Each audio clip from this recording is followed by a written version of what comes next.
Today, we're going to be talking about some of the greatest FNAF fan games that never got the recognition they deserved. Whether they were overshadowed by bigger releases or simply slipped through the cracks, these games showcase some of the very best the community has ever created. Some of these honestly deserve to be considered all-time classics, so let's get into it. Sometimes, while digging through GameJolt for a FNAF game to play, I find a game that feels like it's inspired by FNAF rather than being a fan game. And it's usually these games that get me super interested in them, their stories, characters, and gameplay loops. By the way, don't sort the FNAF section of GameJolt by newest. You will find some of the weirdest, most god-awful, foul, slapped-together games of all time. Before we start, at the end of the last video, I asked you all what your favorite Five Nights at Wario's 1 character was and why.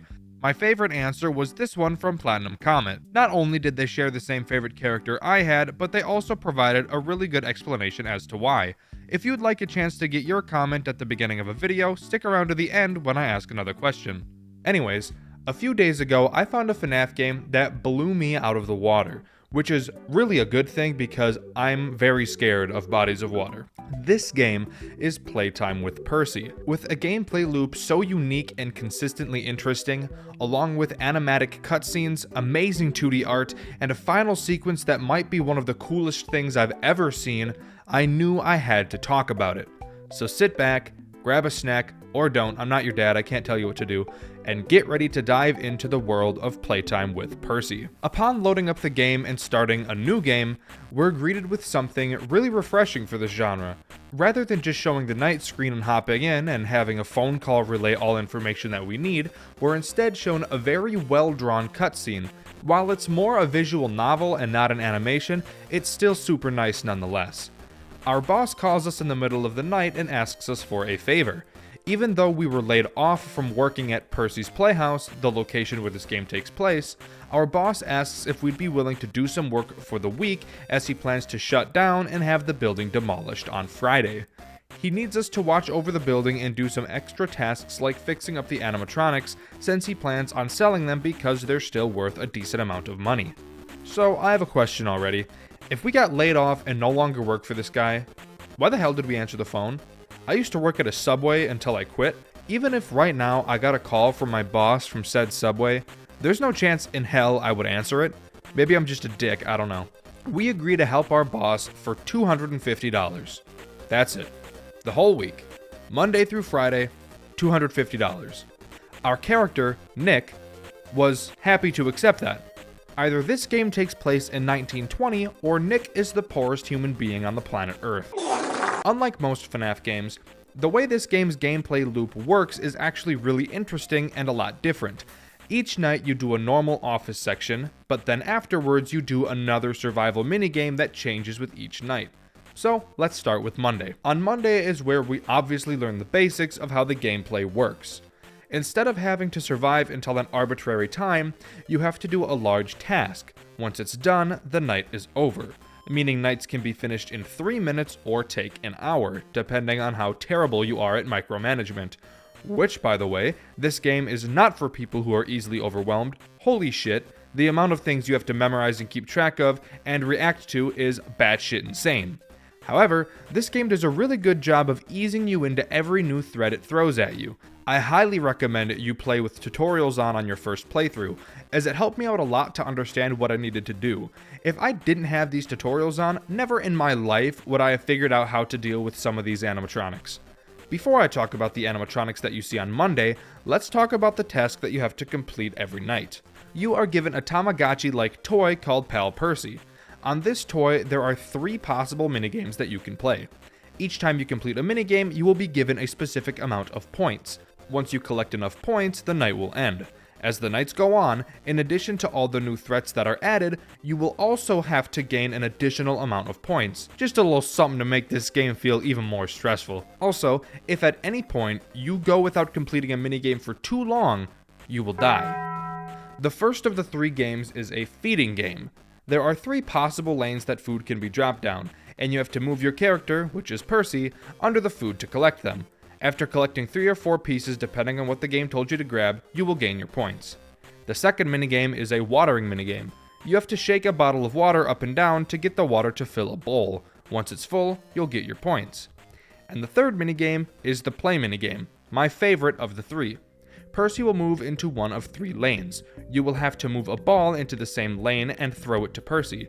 After doing this around 5 times, you collect your points. Now, you're unable, most of the time, to do the same minigame multiple times in a row, forcing you to become efficient at all of them. I'm not totally sure how the algorithm for deciding when you can replay a minigame you've already played works, but typically from what I noticed, it seems that once you play a game, it disables. Then, when you complete the other 2 games, it will be enabled again. But keep in mind, that's how I think it works, and I could be, and probably am wrong. The other tool you get is a camera system. Pretty basic stuff, you can see where the animatronics are. FNAF, let's talk about the animatronics. The 2 animatronics on this night are Charlie Cat and Mother Moose. They both work the same way, with a small difference. Both characters will move around the cameras until they enter one of your 2 vents. If you look to the left and rights of your office, you'll be able to see these vents. Now's a good time to mention that I was playing this game with the additional cues setting enabled. I'm not sure what changes if that setting is off, so if your gameplay has some inaccuracies with mine, that setting I turned on is probably why. I also had the colorblind setting on because I am, and there's a lot of color related segments in this game. It really usually just adds symbols on top of colors, but whatever. Where was I? Oh yeah, Charlie Cat and Mother Moose will come into your vents and poke their heads out to look at you. When they do, depending on which one of them it is, you will either have to raise your pal Percy or your camera. If Charlie peeks into your office, you need to drop whatever tool you have up and look at him. If you don't, you die. If Mother Moose peeks in at you, you have to make sure that you are holding up either your pal Percy or your camera. It doesn't matter which one, and if you don't, you die. Pretty simple, but really gets you used to the buttons you need to memorize, since one of the only things I had a consistent problem with in this game was remembering what buttons did what. It's not nearly as horrifying as FNAF Ultimate Custom Night keybinds, but it still confused me personally a lot. After gathering all the points you need, you move on to the post-Monday minigame. In this minigame, your only threat is Charlie Cat. The task you have to complete in this night is selling all of the animatronics in an online auction. Doing so is really easy. Each animatronic has a price that our boss wants us to sell it for.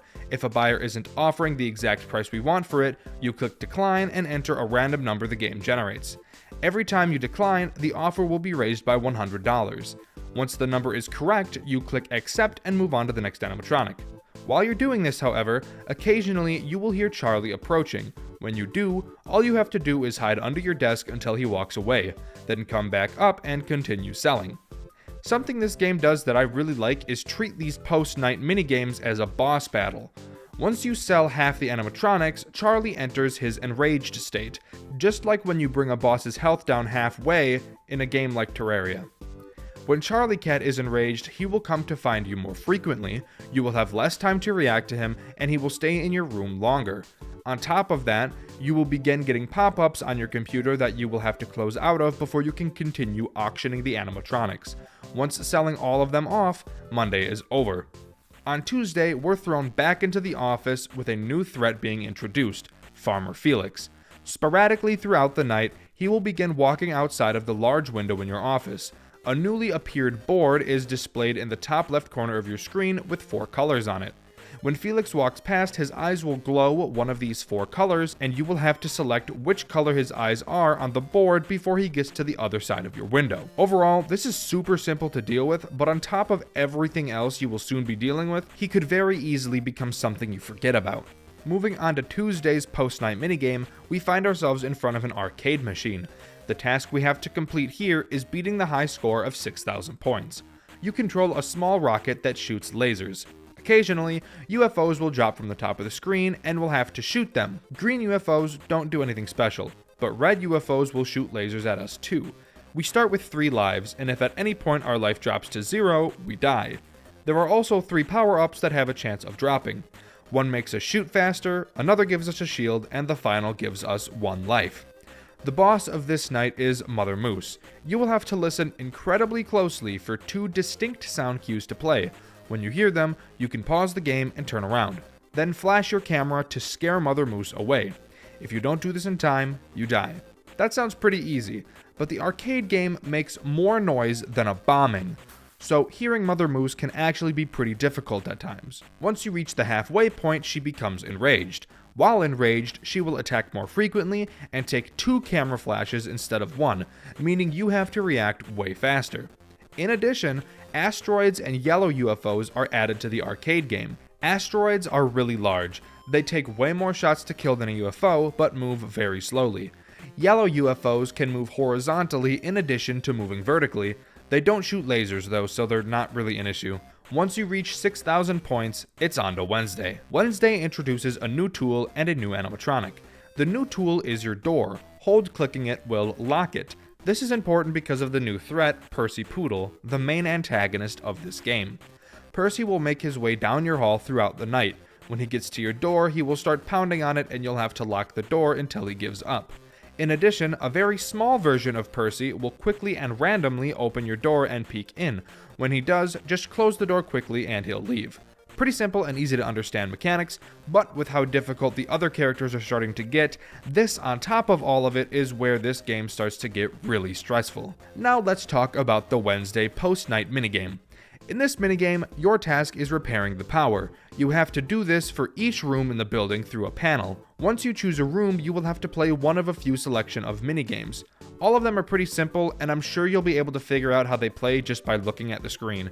Each room requires you to complete 2 of these minigames before the power to them comes back online.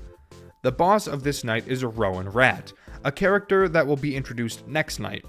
Throughout the night, you will hear a distinct sound cue. When you do, you have to turn around and flash your flashlight at him.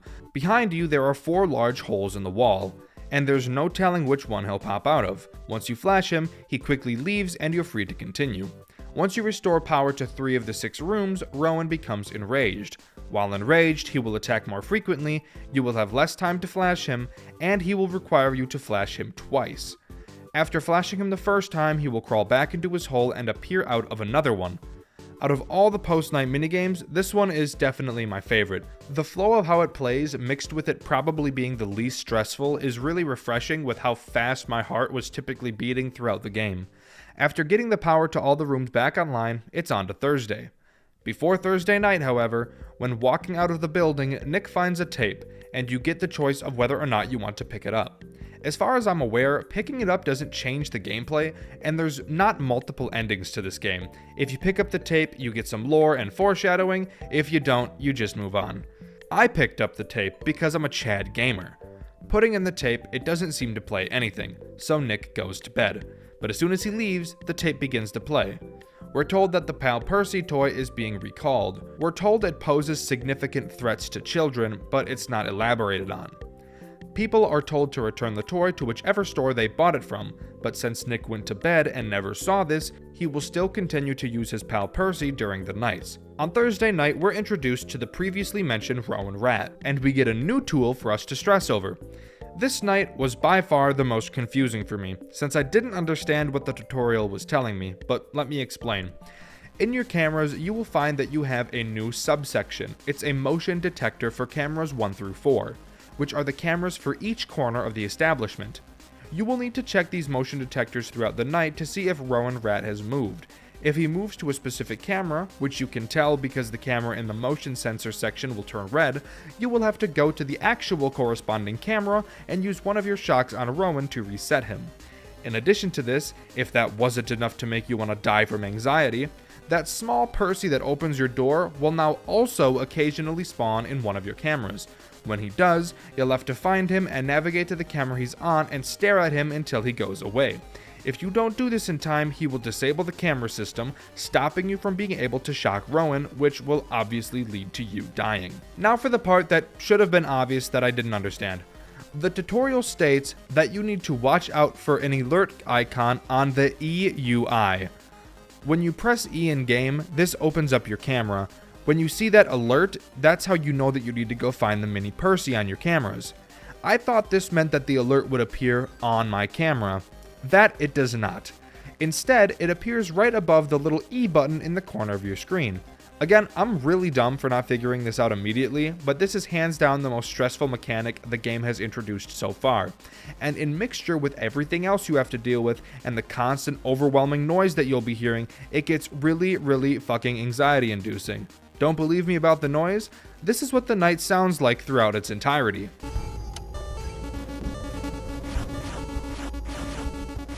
Yeah, it's pretty ass. But after completing your task, we can move on to the Thursday post-night minigame. In this minigame, your task is fixing Farmer Felix. After opening up his head, you're greeted with 4 small sub-minigames to complete. Each is pretty simple, you can do them in any order, but I did them from top to bottom. The first one is the gear game. You just have to match up each of 4 colored gears to the small brackets. Do this 3 times and the game is finished.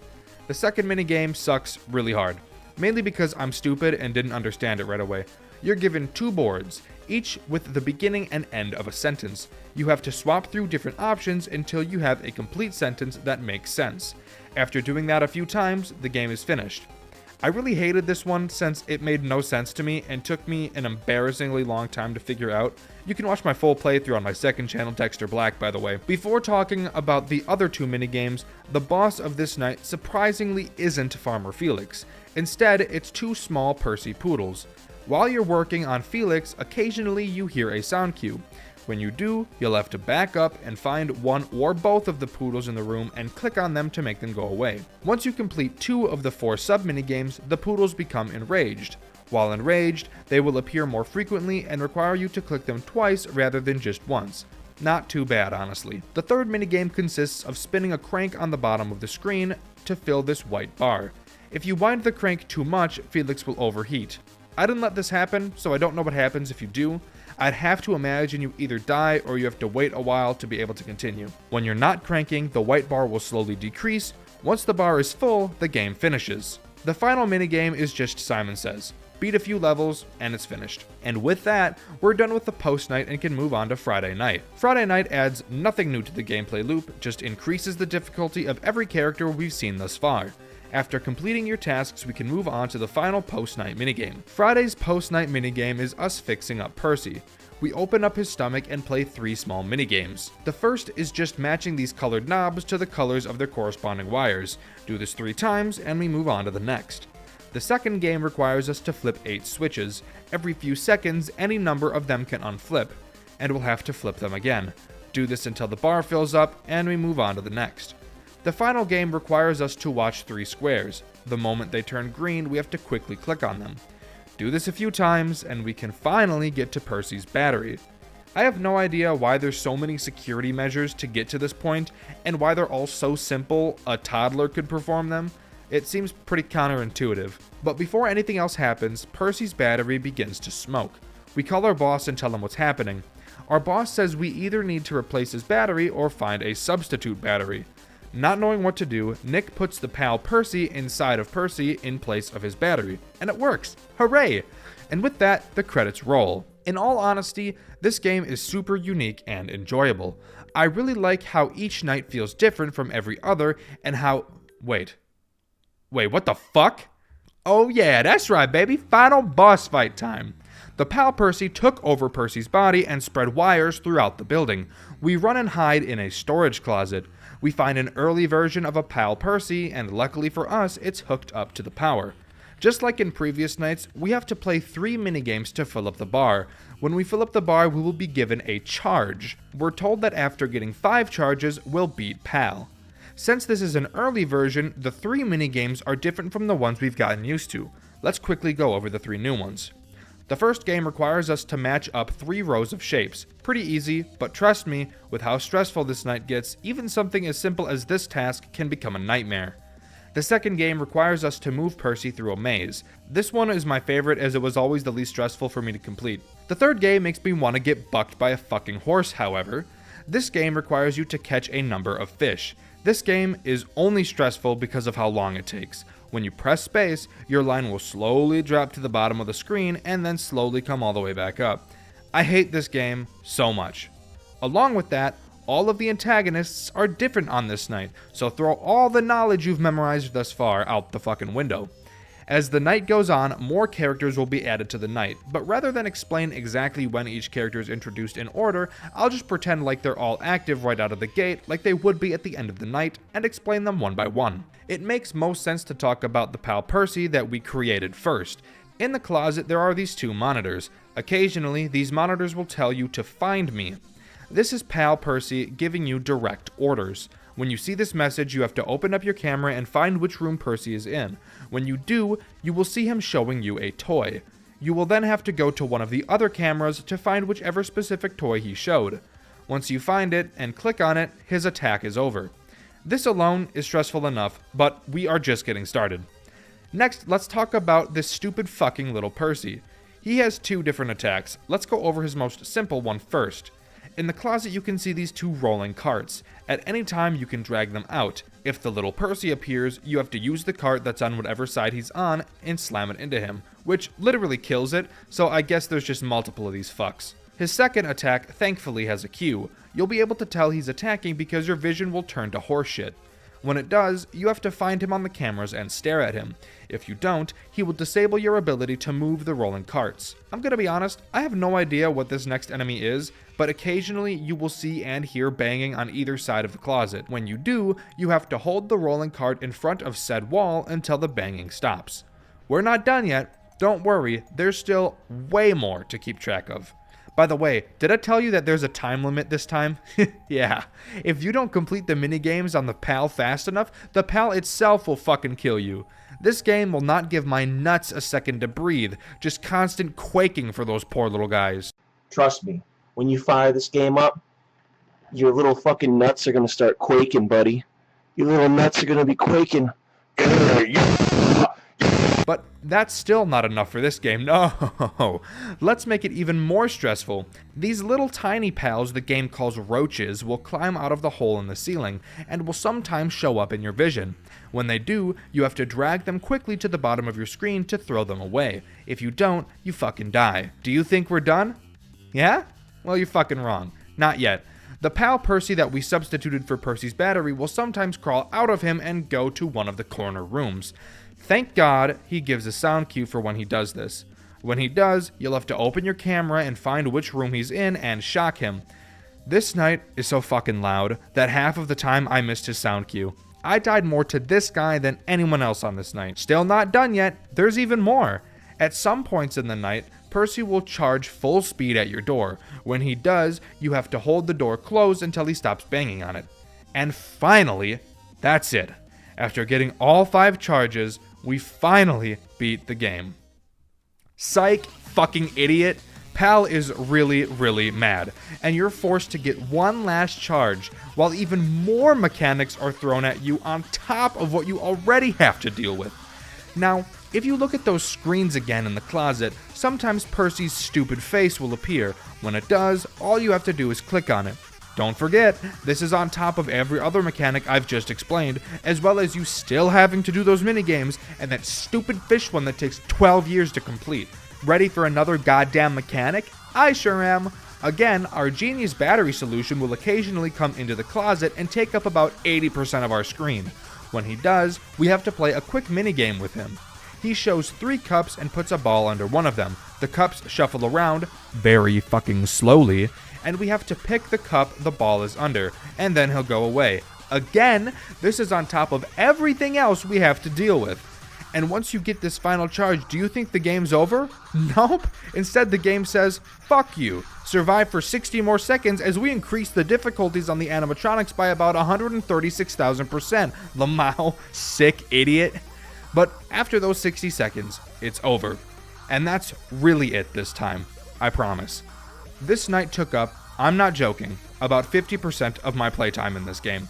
Holy shit, it's so fucking hard. I actually almost gave up, but thankfully, I got over the major salt I was throwing and beat it. If you want to watch me get pretty salty at this section, again, you can see my full playthrough on Dxtr Black. After finishing, Pal Percy comes to the door and tells us that we can be his best friend forever. Nick says... And then Pal gets all pissy and says he's gonna kill us. But before he can, a wrecking ball slams through the wall, which knocks Pal out of Percy's body. With Pal no longer having a body to control, he's pretty useless and lies on the floor like a sad sack of lard. Our boss calls us over as the building gets demolished and the game finally comes to a close. I think most people would agree with me when I say the Five Nights at Freddy's formula can get stale really fast, and with the ungodly amount of FNAF fan games out there, it's only making the genre feel more bloated and full of bad acts. However, Sometimes a fan game appears from the poop and pee infested FNAF category on Game Jolt and really opens my eyes and shows me something super creative that I've never seen before. Enter Five Nights at Chuck E. Cheese, a game made by the Radiance team. Yes, the same team that brought us the amazing Treasure Island remakes. For this video, note I will be talking about the reboot, as that's the one I played. Before we start, I'd like to say thank you to all of you who watched my Garden of Bam Bam video. I just started this channel, and 3 days after that video was released, it already passed 100 views, so thanks for that. Five Nights at Chuck E. Cheese begins with us reading a note that we will be covering somebody named Sue's night shifts for the week because she's having some family issues. I'm not sure how taking shifts works for all jobs, but I feel like in most cases you can only cover someone's shift if you worked the same shift they do. And from the way the phone guy character talks to us, it sure seems like we're not from the night shift originally like Sue is. Maybe I'm wrong and this point was stupid, and if that's the case then please ignore that. Night 1 begins and we're greeted with one of the coolest office designs I've ever seen. In front of us we have a desk with a lamp on it, some pins, a newspaper, a toy car, and a large monitor. Typically in FNAF games and fan games, the characters can be found immediately on the cameras. A lot of the time characters will spawn on some sort of show stage like in the originals, however, this game chooses to do something completely different, and I love it. Behind our desk, we see what appears to be pictures of all the characters hanging on the wall, but no, those are not pictures, those are the actual characters standing right in front of us. We know this because as the characters begin to move, we are no longer able to see them in front of us. When I first played through this game and I couldn't see anyone on the cameras, I was really confused. But then Chucky disappeared from what I thought was a picture frame. It terrified me, and I think this is one of the most creative things I've ever seen a FNAF fan game do. Night 1 isn't too difficult, only having Chucky being active. He'll move around the cameras until he reaches the only door to your office, which is behind you. Before I show you this door, I just want to say how fucking cool this is. Not only do we get the comfort of knowing which characters are active and knowing which ones we have to worry about right now because of the stage in front of us. Now, the game is actively forcing us to turn our backs to these characters, which we know are quite literally feet away from us. Before Chucky gets to the door behind you, I said he moves around your cameras. Unlike Five Nights at Freddy's, where the animatronics show up on the cameras and can easily be found, and typically don't really seem to know the cameras are there, the animatronics in Five Nights at Chucky's know that the cameras are on and that you are watching them. Because of this, you'll see a lot of the characters often crouch down and duck behind things, almost like they're hiding and hoping you don't see them. This is such an amazing and creepy touch that it just makes the demeanor of the characters all the more scary. It seems like they're very much conscious and are capable of making their own decisions. When Chucky gets to your door, he does something a little different than the usual FNAF character would. Rather than just standing at the door, again, when you flash your flashlight into the doorway, Chucky is crouched down. And if it wasn't for a sound cue he made, you might actually miss that he's there. Since there's not just one state that he can be in, he'll actually hide in multiple areas in your doorway in hopes that you don't see him. Side note, as I was doing research for this game and writing the script, I learned something about the animatronics in this game. I said the characters crouch down, but that isn't exactly true. Turns out the characters perform in these small boxes that we see in our office and are never actually supposed to be able to move around. Because of this, the animatronics don't actually have legs, so no, the characters aren't crouching in the cameras, they're actually dragging themselves around in order to get to you, which actually makes the situation you're in all the more horrifying. Anyways, when Chucky appears in your doorway, you have to close what this game calls the gate. It's very similar to the normal FNAF doors, but a little different. Rather than just punching a button and having the doors close, you have to pull and hold down this lever to close the gate. But it doesn't close immediately. You're forced to sit and watch the gate slowly close, knowing that a very dangerous threat is only feet away from you. This thought alone makes an act that should be simple and thoughtless feel incredibly intense. I said that Chucky has a sound cue for when he appears at your doorway, but it's actually multiple sound cues that will play at random whenever he arrives. Now, you may be asking, what's the sound cue he makes when he leaves? Well, if this situation wasn't already butthole puckering enough, Chucky makes no sound cue letting you know he's left your doorway, and you can't flash your light when the gate is down, meaning in order to check if he's still there, you have to let go of the lever and flash your light, leaving yourself vulnerable to attack. This whole system has been designed so well, I don't really have the words to describe how much I like it. Dealing with Chucky is terrifying almost every time you have to do it, and that's saying a lot considering how often he shows up at your door. On the upside, there's no power, so you can hold down your gate and use your cameras as much as you'd like with no need to worry. Once the time hits 6 AM, the night is over, and we move on to the second gameplay loop this game has to offer, the storage segment. The storage segment is a small minigame that plays in between each night. The idea is exactly the same as the plush trap minigame from FNAF 4, allowing the player to skip 2 hours of the next night, which in this game, trust me, is very helpful, as this game did not ask for consent before it railed me in the ass. Maybe I'm just really bad at FNAF games, but this game is actually really hard. Anyways, the post night requires you to find a certain number of items on a large shelf, while a character named Krusty the Cat stalks you from behind. Krusty will play a sound cue every now and then notifying you of his location, and you'll have to turn around and flash him with your light to make him go away. When he does, he'll play one of an assortment of sound cues. After collecting all the items, the post night is over and the next night can begin. Before I talk about night 2 though, I want to talk about how amazing and creepy the character designs in this game are. Garden of Banban, take note. I'm not going to go through each character, but look at Chucky. Words cannot describe how disgusting he looks in a good way. He looks like he would be very damp. He's grungy and dirty, which really works well in the environment that you see him in, as the set designs in this game are actually a masterpiece. Each area gives off its own unsettling and disturbing vibes while also tying into each other very seamlessly. This is one of the few FNAF fan games where I didn't feel like the devs were trying to replicate the style of sets that the original FNAF games had. While it definitely shared similarities, I don't feel like they were trying to copy Scott's art style. I truly can't give enough praise to how much I love these designs. Getting to night 2, we're introduced to 2 new characters, Jasper Jowls and the Costume. Let's talk about Jasper first. After Jasper leaves the stage, he will wander around the cameras until he attacks you. You might notice that on night 2, a stage call switch appears on your desk. When Jasper attacks you, he will appear in front of you like the withered animatronics from FNAF 2. When he does, you hold the stage call switch, which will make Jasper go back to his stage. That doesn't sound terribly difficult, and it isn't. However, the characters in this game a lot of the time will actually wait and attack you at the same time rather than attacking you as soon as they can. As difficult as this makes the game, I love it. It really makes you feel like the animatronics are working together to try to ambush you. This game does a really good job at making you feel outnumbered, unprepared, and vulnerable. Now let's talk about the costume. The costume is, well, a fucking costume. It's the suit that Chuck E. Cheese workers walk around the pizzeria in, playing as Chucky.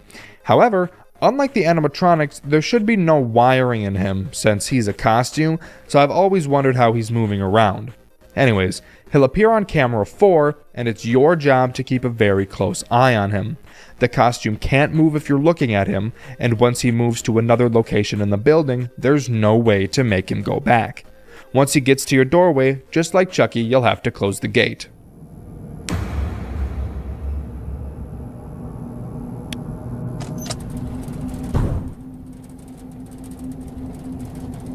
Oh, I'm sorry. Did I say you closed the gate to keep him out? I apologize because he won't let you. This single moment right here is the reason why I chose to make a video on this game. The actual fear I got when I first saw this while playing left a mark on me that no other FNAF game, or any horror game for that matter, ever has. The costume will never kill you. He'll just stand outside of your office and prevent you from ever being able to close the gate. The most terrifying part is he's playing with you. He knows he's stronger than the door is, so he'll let you get the gate about halfway closed before forcing it all the way open. Then he'll let you pull it halfway down again, and he'll do this forever. He will never go away. He doesn't care about your flashlight, and he doesn't care about the stage call. He's toying with you, letting you know that no matter what, Chucky is coming, and when he does, I'm not going to let you keep him out. This is the coolest thing in a FNAF game I have ever seen, and I wish more of them would do interesting and surprising things like this. I could talk about the costume all day, but let's move on to night 3. On night 3, we're introduced to Mr. Munch. Mr. Munch will occasionally leave his stage and appear on one of the cameras. When he does, you have only a small amount of time to figure out which camera he's on. Once you find it, he'll go back to his stage. His mechanics alone are super simple to deal with, but now we actively have a character that prevents us from looking at the costume. Since there's no power, and Chucky and Jasper both have sound cues for when they're attacking, I'd just sit on camera 4 and watch the costume until one of their sound cues played. This made it so that the costume almost never had a chance to move, but with the addition of Mr. Munch, now there's a character that actively forces me to look away and give the costume time to move around. This is such a simple mechanic that was executed beautifully. Honestly, the Radiance team is so talented, I can't wait for their future projects. Night 4 introduces Hell and Henny. If the way these characters behaved didn't make you feel like they were working together to catch you already, then Helen will definitely make you think that way. Helen works almost the same way as Jasper. Once she leaves her stage, she'll move around the cameras before attacking you in your office. However, rather than standing in front of you, Helen will only appear when you're looking at the door. She almost exclusively attacks at the same time as Chucky, so after you deal with him, you turn around to find no one. This is because Helen doesn't stand in front of you when she attacks. She'll stand right on either side of your office, and since for a majority of the game, everything you need to touch is in the middle of your screen, you actually can't see Helen when she's in your office unless you go out of your way to check both sides. This is such a cool fucking mechanic. Even though she does the same thing Jasper does, she does it in such a unique and different way, it might as well be a completely different mechanic. If Radiance didn't already have enough praise from me, this right here adds even more. Night 5 introduces, in my opinion, the most disappointing character in the main game, Pasquale. He's not disappointing because of his design, quite the opposite. I think his design is actually one of the best. It's disappointing because of his mechanic. Compared to the other characters in the main game, Pasquale is pretty boring when it comes to how he plays. At some point of the night, when you lower your camera, he may twitch for 3 seconds. When he does, you have to do a stage call. If you don't do that in time, he leaves his stage for a brief moment and then jump scares you. That's it. He doesn't move around the cameras and he doesn't team up with another character. He just feels so out of place. It feels like he was just a filler character because 5 stage characters are more interesting than 4. Maybe I'm wrong, and maybe people think Pasquale is the best character in this game, but to me he just seems so underwhelming compared to how interesting and unique the rest of the characters are. And there we go. That's the completed main game. Of course, there's still more to talk about, but I just want to say how amazing of an experience the main game is to play. Night 5 alone took me about half an hour to beat. It's super hard, but I think that suits the game perfectly. Never in my playthrough of the main game did I feel like I lost because of RNG. It always felt like I was just outsmarted by the animatronics, which is what I think Radiance was going for, or at least is what I hope they were going for. They did a fantastic job at crafting this game, and even with how disappointed I was with Pasquale's mechanics, I still think overall the main game is a masterpiece. Now we can start talking about the challenges in this game. Rather than going over each of them, I'm just going to talk about True Nightmare mode, this game's all 20 mode. I'll admit it here and say I myself did not beat True Nightmare, so for this segment, all gameplay you see will be from Shooter25, one of the most talented FNAF challenge runners of all time. Which is why you'll see this mouse icon on the side of the screen. It's something Shooter adds to his videos, and I think they're a really nice touch. Good job, Shooter. The fact you were able to complete this is astonishing. Let's go over each new character that is added in this mode alphabetically. The first new character is Dolly Dimples. She will appear in front of the player and sing. You have to hold down the control button to prevent her from deactivating your stage call switch. I love the idea of another character preventing you from doing something you need to do.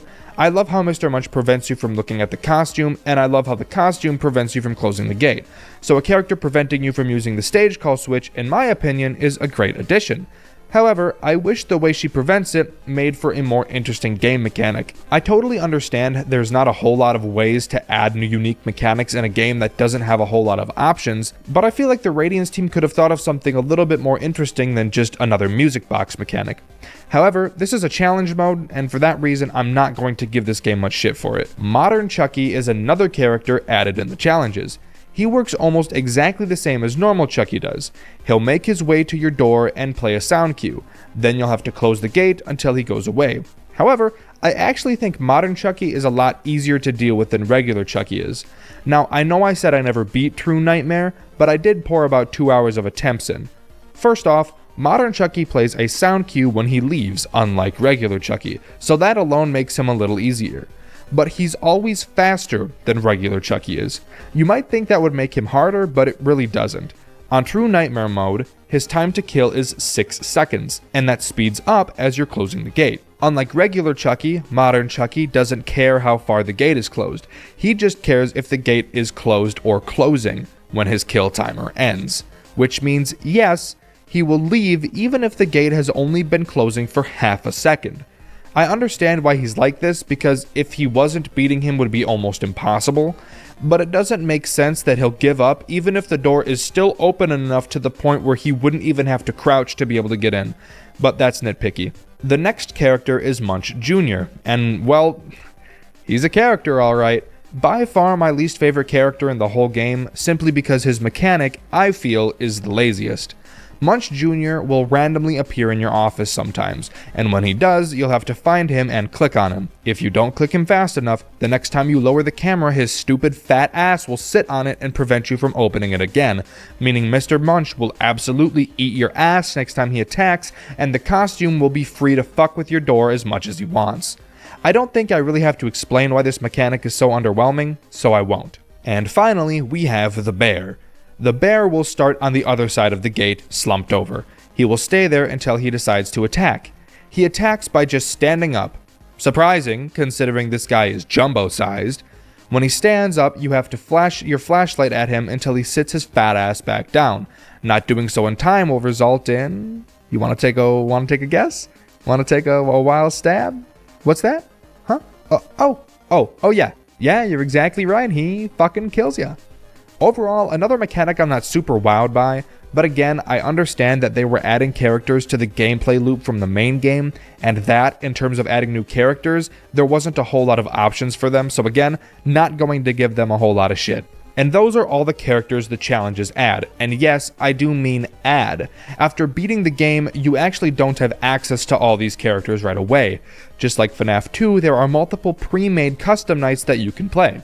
After beating each one, you unlock one of the characters I mentioned previously, which I think is actually a really cool addition and is another example of how this fan game stands out from all the others. After beating True Nightmare mode, a cutscene plays. You're greeted to Costume, who grabs his face and takes his mask off, revealing a mirror showing what I can only imagine is Fred Andrews, the character you play as. Afterwards, it fades to black and the game ends. Do you remember FNAF World, the RPG by Scott Cawthon after the release of Five Nights at Freddy's 4? Back when we all thought the franchise would be over. Of course you do. It was probably one of the most controversial games he's ever made. Now, how about the FNAF RPG that came before it? Do you remember that?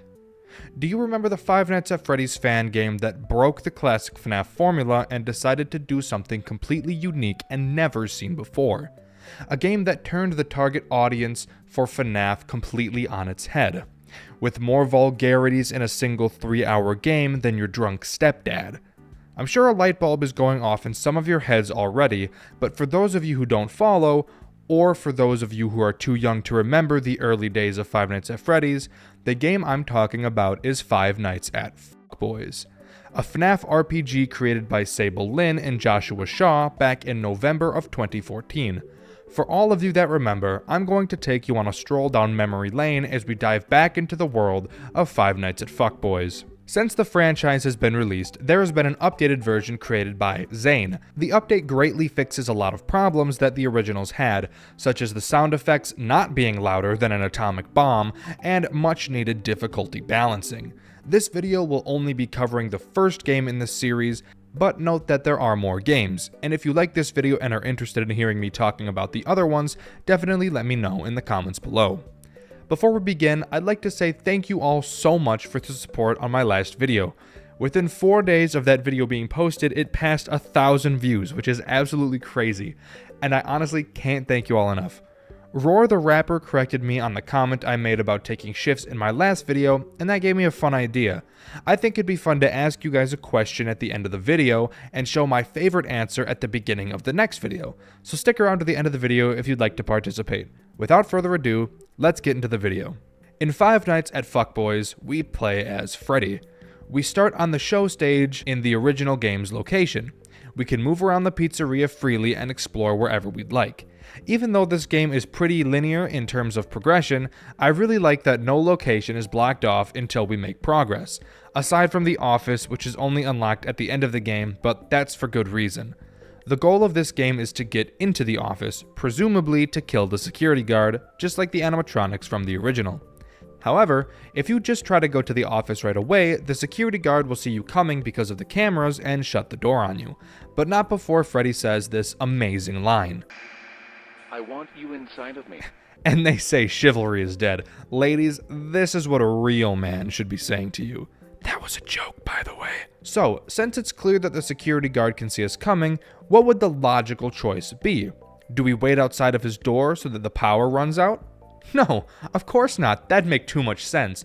What we do instead is beat the shit out of all the cameras so that he can't see us. Alright, cool. A new objective.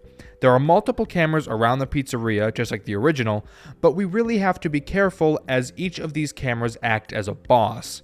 You can tell which cameras are more difficult than others because before you choose to fight them, you can see their difficulty listed at the top of the screen, which I think is a really nice addition. But before I can dive into the boss fights, we have to talk about how this game actually plays. As I said, this is an RPG, so there is a lot of turn-based fighting. But try your best not to let that turn you off from giving this game a try. As you walk around the pizzeria, randomly you will enter fights with party hats. There are multiple types of party hats: alpha hats, beta hats, gamma hats, and omega hats. Each listed is more difficult than the last, each having more health, damage, and skills as the last. The area of the pizzeria that you're in dictates which type of party hat you will find. This is a small way of letting you know which area you should be going to. If you're used to fighting alpha hats, which are the weakest, and you wander into an area that has omega hats, which are the strongest, that's a pretty good sign that you probably shouldn't be over there yet. That's what I mean when I say that the game can be pretty linear progression-wise. However, I really like that even though in that situation there's no way you'd be beating an omega party hat, you still have the option to venture over there, something which I wish modern RPGs would do. Beating party hats, or any enemies, will give you XP and tokens, an in-game currency you can use to buy items. At the start of the game, you can buy items from the vending machine in the dining area. The vending machine sells really shitty items, but shopping from here will be pretty necessary for the early moments of the game. When I first went into this game, I told myself I wouldn't use items in battle. I was thinking of this game like Pokemon. In Pokemon, I hate using items in battle, so I thought I could do that here too. Let me tell you, you will need to use items in battle, as this game is most likely impossible without them. However, unlike Pokemon, where using items in battle makes the game incredibly easy, even with items in battle in Five Nights at Fuckboys, you'll still probably find yourself struggling from time to time.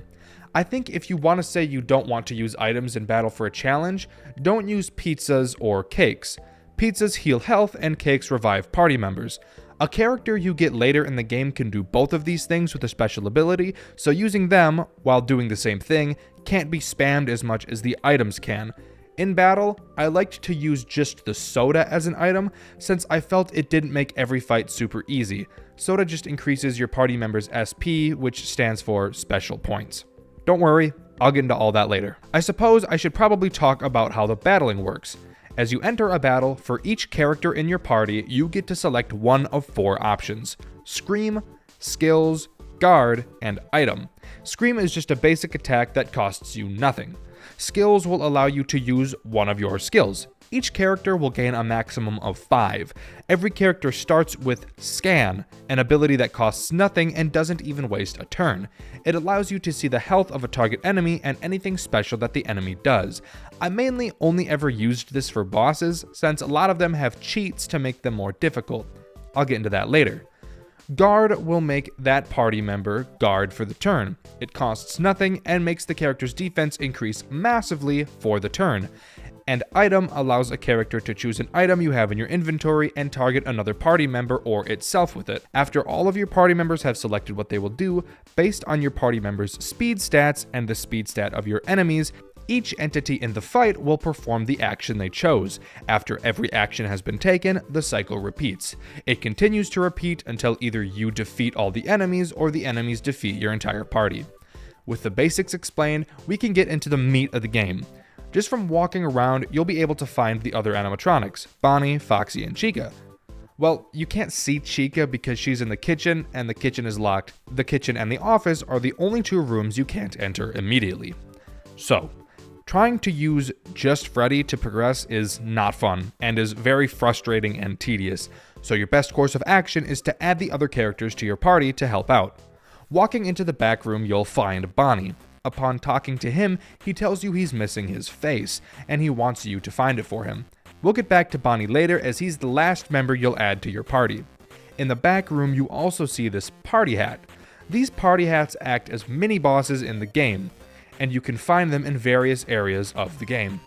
Once you beat any of them, which can be a pretty hard challenge, especially the first one, Balloon Boy will appear. Balloon Boy acts as the shopkeeper in this game. Once you unlock the first Balloon Boy, you will never have to go back to the vending machine again. Balloon Boy, along with selling pizzas, sodas, and cakes, also sells helpful items, such as better versions of weapons for each character, armor, and accessories. Each increases a specific stat for your party members. Each time you unlock a Balloon Boy, the items he sells gets better and better, giving you a clear incentive to fight these mini-bosses. I really like how simple his shop is. It's very straightforward with what you should buy, and you won't find yourself sitting in the shop for long periods of time trying to figure out the best way to build your party. But in order to beef up our party, we actually need to fill it first. We know we can't get to Chica yet because she's locked in the kitchen, so that means we have to get Foxy first. Walking into Pirate's Cove, we see Foxy behind the curtain. I'm not going to say what he's doing in there, but I'm sure you can read. At this point, if you walk back into the main room, you can find a lighter in a box. Taking the lighter and going back into Pirate's Cove, Freddy attempts to burn it down, but before he can do that, Balloon Boy steals the lighter from Freddy and forces you to buy it from him. There's literally no purpose behind this besides to show you how annoying Balloon Boy is. After you buy the lighter back from Balloon Fuck, you can actually burn down Pirate's Cove. Doing so forces Foxy to join your party. At this point, if you enter the bathroom, you can find a key. While you're in here, you might think to enter the actual bathrooms. You can enter the men's room just fine, but upon trying to enter the women's room, Freddy won't because he's a man. We'll have to come back later with a female character. Speaking of, with this key, we can unlock the kitchen. Upon doing so, Chica joins our party. With Chica, we'll be able to get into the women's bathroom. Inside, there's a chest with a voucher inside. There's also a party hat mini-boss. After beating it and unlocking the bathroom Balloon Boy, talking to him lets you exchange the voucher for Bonnie's face. Going back to the back room, you give Bonnie his face back and he joins your party. Congrats! You now have the entire party of characters with you. Now's probably a good time to talk about each character's skills. Every 5 levels, a character will unlock a new one, with a maximum of level 20 and 4 total unlocked skills. Freddy's level 5 skill is Top Hat Toss. It costs SP or special points, and the amount it costs depends on Freddy's level. This is the same for most abilities in the game, spanning across all characters. The higher the level, the more it costs. Top Hat Toss deals large damage to an enemy and hits twice. His level 10 ability is Lead Stinger. It deals damage once and deals more damage if the target enemy is poisoned. There are several buffs and debuffs in this game, and poison is one of them. This move also has a small chance to inflict poison upon dealing damage. The poison debuff will cause the inflicted entity to take damage at the end of the turn. Freddy's level 15 skill is Toreador March, a skill that hits several times. Each hit deals a very small amount of damage, but it leaves the targeted enemy with a large chance of being put to sleep, which is another debuff. Entities with sleep will be unable to perform any actions until they wake up. Freddy's level 20 ability is Death Inhale. This ability can only be used once per battle and costs 100 TP. TP stands for Technique Points, and a character gains them by being damaged by enemies. 100 is the maximum amount a character can have, and every battle starts each party member with 0, so getting any character to 100 TP can prove to be a challenge. Death Inhale will do an enormous amount of damage to a targeted enemy and hit them multiple times. Foxy's level 5 ability is Plank Walk, an ability that deals a large amount of damage and has a chance to paralyze the targeted enemy. Paralyzed entities have a chance to not be able to perform actions. The chance of causing paralysis increases with the more TP Foxy has. Foxy's level 10 ability is Rushdown. When used, Foxy will hit the enemy several times with pretty high damage on each hit. Foxy's level 15 ability is Speed Share, an ability that just increases all party members' speed. And his level 20 ability is Sea Shanty, an ability that greatly decreases the targeted enemy's attack and defense, and has a chance to inflict silence, which is another debuff. Entities with silence will be unable to use their skills. Chica's level 5 ability is Pizza Pass, an ability that heals a target party member a great amount of health, by far her best ability. Her level 10 ability is Fearless Flight. It deals a pretty shitty amount of damage to a target enemy, but any buffs that enemy had get removed, so that's really nice. Chica's level 15 ability is Caffeine Revival. It does exactly what you think it does. Revives a dead party member. I never found myself using this much since enemies tended to hit all party members rather than just focusing on one, which is really nice. Chica's level 20 ability is Mama Bird. It increases a target party member's defense and increases their SP by 50%. Because I tended to use sodas a lot in battle, I never found myself using this ability very often. And finally, we have Bonnie, the character who I honestly found the most useless in battle. It's very clear he's supposed to be a general support, just like Chica is a healing support, but he kind of does it in a way that you almost never use him.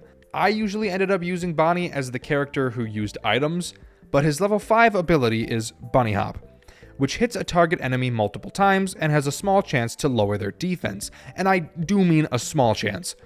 His level 10 ability is Riff Wave, by far the ability I had him use the most. It deals a large amount of damage to a target enemy and has a medium chance to inflict poison. The poison is the main reason I used this ability, just so Freddy's ability would deal more damage.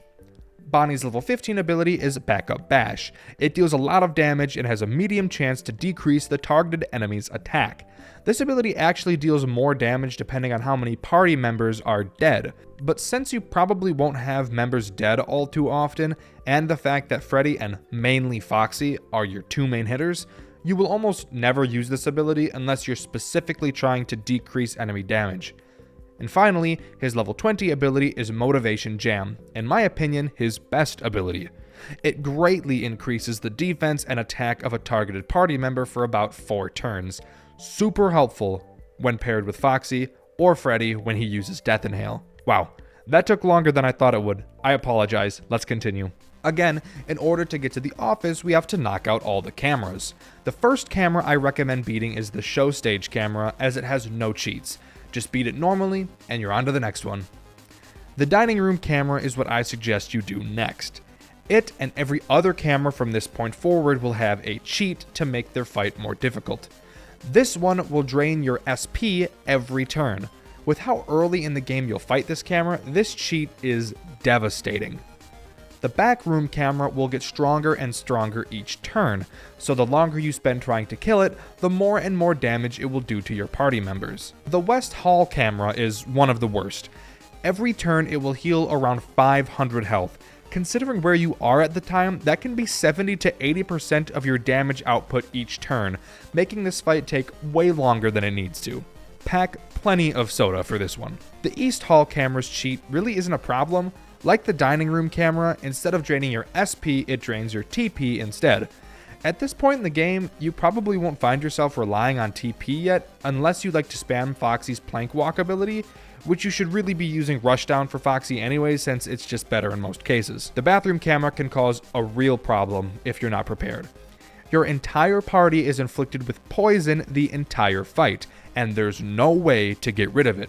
Depending on when you decide to fight this camera, this can be a real run killer. Pirate's Cove camera has a speed so high that the only character in your party that will perform their action before it is Foxy. Highly recommend using Foxy's speed share ability during this fight. After doing that, it should be a cakewalk. The supply closet camera is by far the easiest, considering you're fighting them in the correct order, which is the order that I'm telling you to fight them in. The camera will literally heal your party. I have no idea why it does this, but it does. The East Hall corner camera isn't the worst, considering I fought some of the other optional mini-bosses before this. That might be the reason I feel this way. I'll get into those optional mini-bosses after these cameras. This camera will perform 2 actions per turn rather than 1. I could imagine that if I didn't beat the optional mini-bosses, that this fight and the next would have been much more difficult. The West Hall corner camera is probably the last one you should fight, mainly because of its health and damage output. But its cheat is super important to note. It is immune to all debuffs, which means it can't be paralyzed, poisoned, silenced, or put to sleep.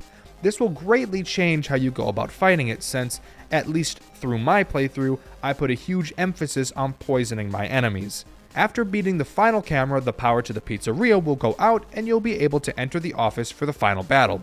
But before I talk about that, there's a few things that happen before you fight the final camera that we need to talk about. I'll start with the optional mini-bosses I was talking about earlier.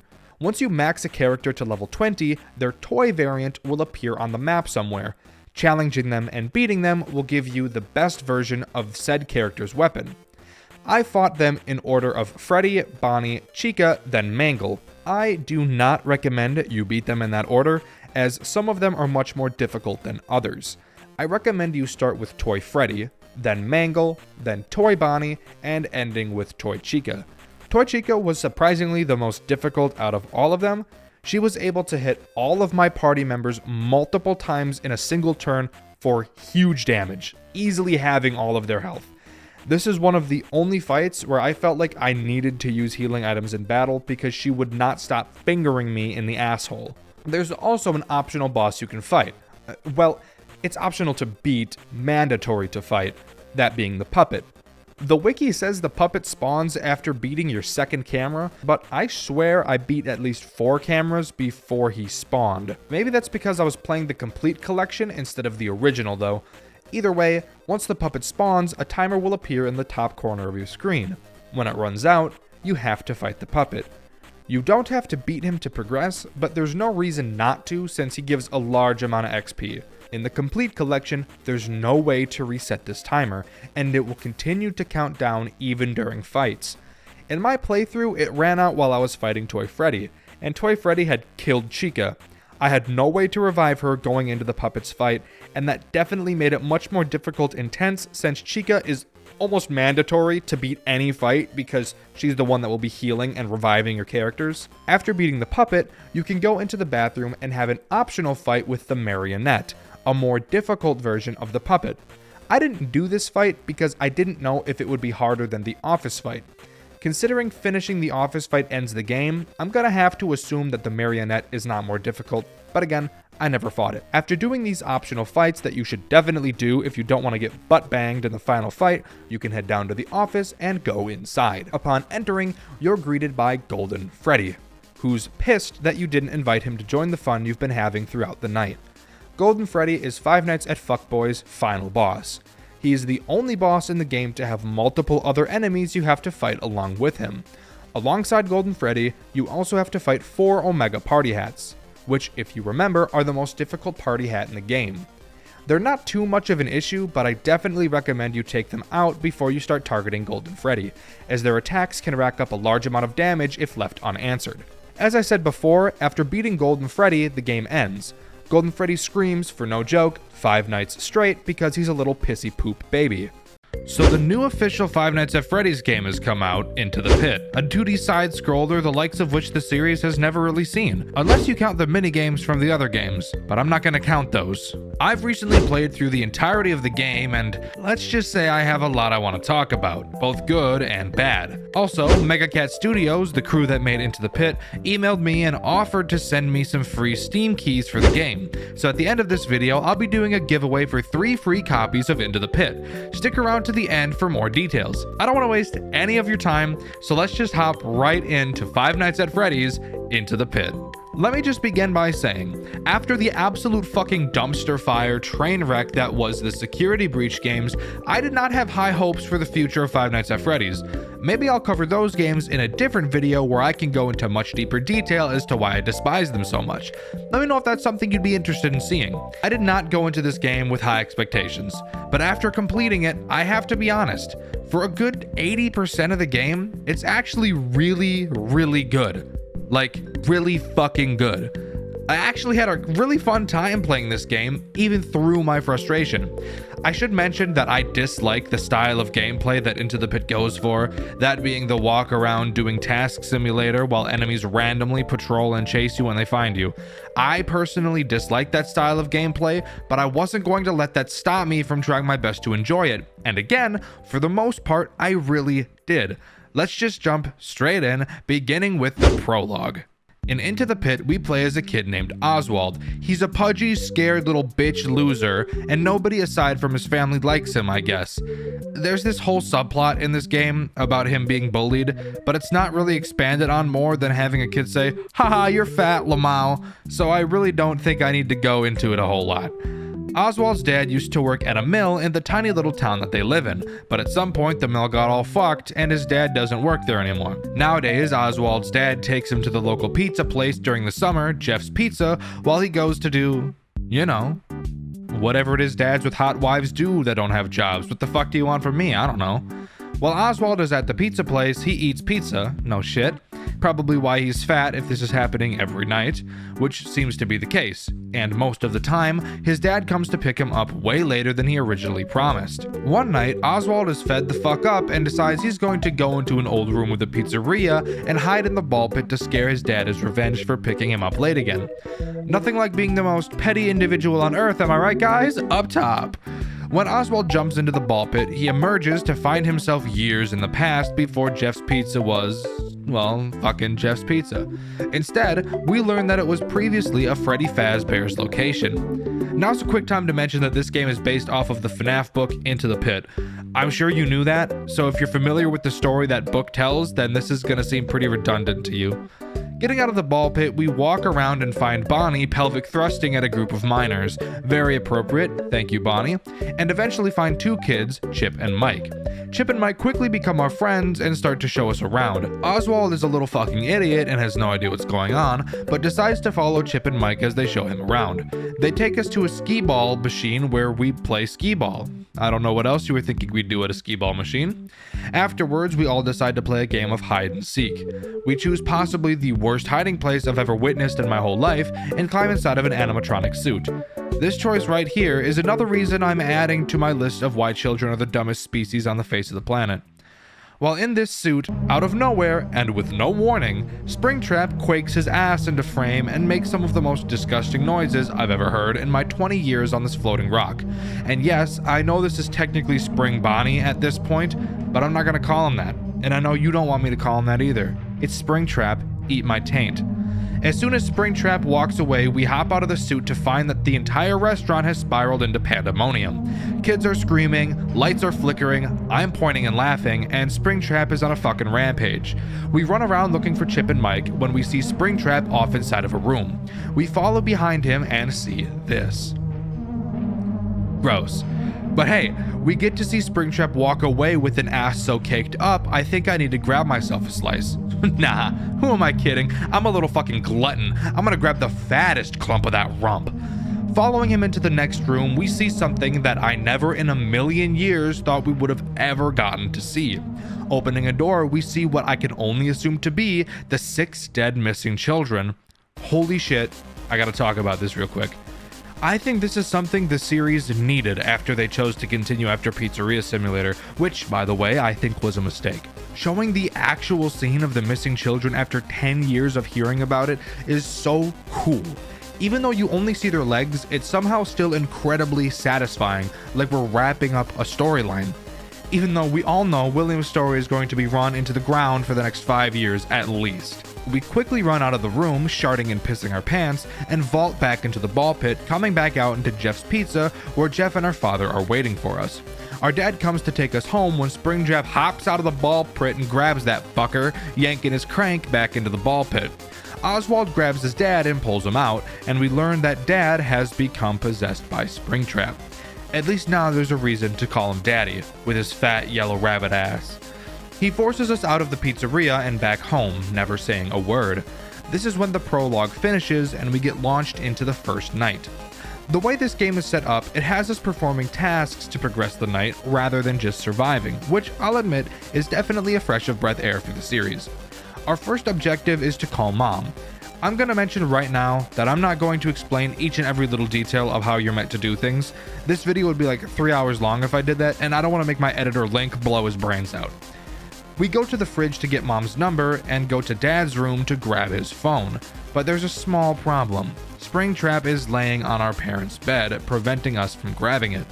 This is where we learn a very important mechanic in this game: making a fuck ton of noise. There are several objects around the environment that you can interact with in this game to make more noise than a terrorist attack. I'm serious, these things are really fucking loud. When you cause loud noises like this, Springtrap will run to the room the noise came from to check it out, much like he does in Five Nights at Freddy's 3. You can use this to your advantage to force him to go places and then, maneuver around him all snake-like. It's also at this point we learn another incredibly important mechanic: hiding. It's exactly what you think it is. There are several places in the game where you can hide from animatronics, and a lot of them have little mini games you have to play to not blow your cover. To get Springtrap out, we blow up a sewing machine or something and hide in a closet. When Springtrap leaves, we enter our parents' room and grab our dad's phone and call Mom, telling her there's something wrong with Dad and that she needs to come home immediately. Just a note, Oswald's mom is a nurse who works very long hours. We meet Mom in the living room and tell her what we've seen and that, again, something is wrong with Dad.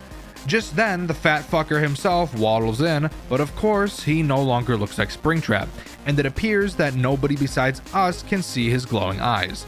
Mom basically tells us to fuck off, and we're left on our own. This is where we really start the full gameplay loop of this game. When the night starts, we have to find a unique way out of the house while avoiding Spring Daddy, and then make our way out to the pizzeria, jump in the ball pit, and search for our dad. Each night you'll have to find a new way to get out, and instead of going over each one every night, I'm just going to tell you each way that you can do it right now so that I don't have to do it later. The first way is just by walking out of the fucking door. Who would have thought? Another way is by going into the basement and grabbing some rope, heading up to the attic and climbing out of the window. Then another night you can grab a ladder from the attic and slowly, monotonously, and painstakingly walk it to the basement and use it to climb out of the window. And finally, using a screwdriver to open Oswald's window and climb out. Hooray! Let's keep it moving. Going back to Jeff's Pizza, we hop into the ball pit and soon find a kid stuck in a fucking endoskeleton. I know this isn't a literal horrifying sight, but damn, this game is showing more than I thought it ever would, and I like it. We decide to help this stupid child, but we need a screwdriver in order to open the suit. We know there's a screwdriver in the basement, but it's locked because God hates us. We exit the ball pit and talk to Jeff, who says he'll give us the key if we dump his trash. After doing so at the mill where our dad used to work, we take the key from Jeff and unlock the door. Back through the ball pit, we use the screwdriver to let the kid out, and Springtrap decides he's had too much to drink and needs to hit something, and we just so happen to be the closest living thing in sight. We quickly run back to the ball pit and escape. The next day just so happens to be our first day of school, so we grab our lunch and go to school. While at school, we watch a kid commit arson and detonate an illegal explosive in the middle of the playground, and that's about all the substance we get from this school day, but that bomb kid will be important later.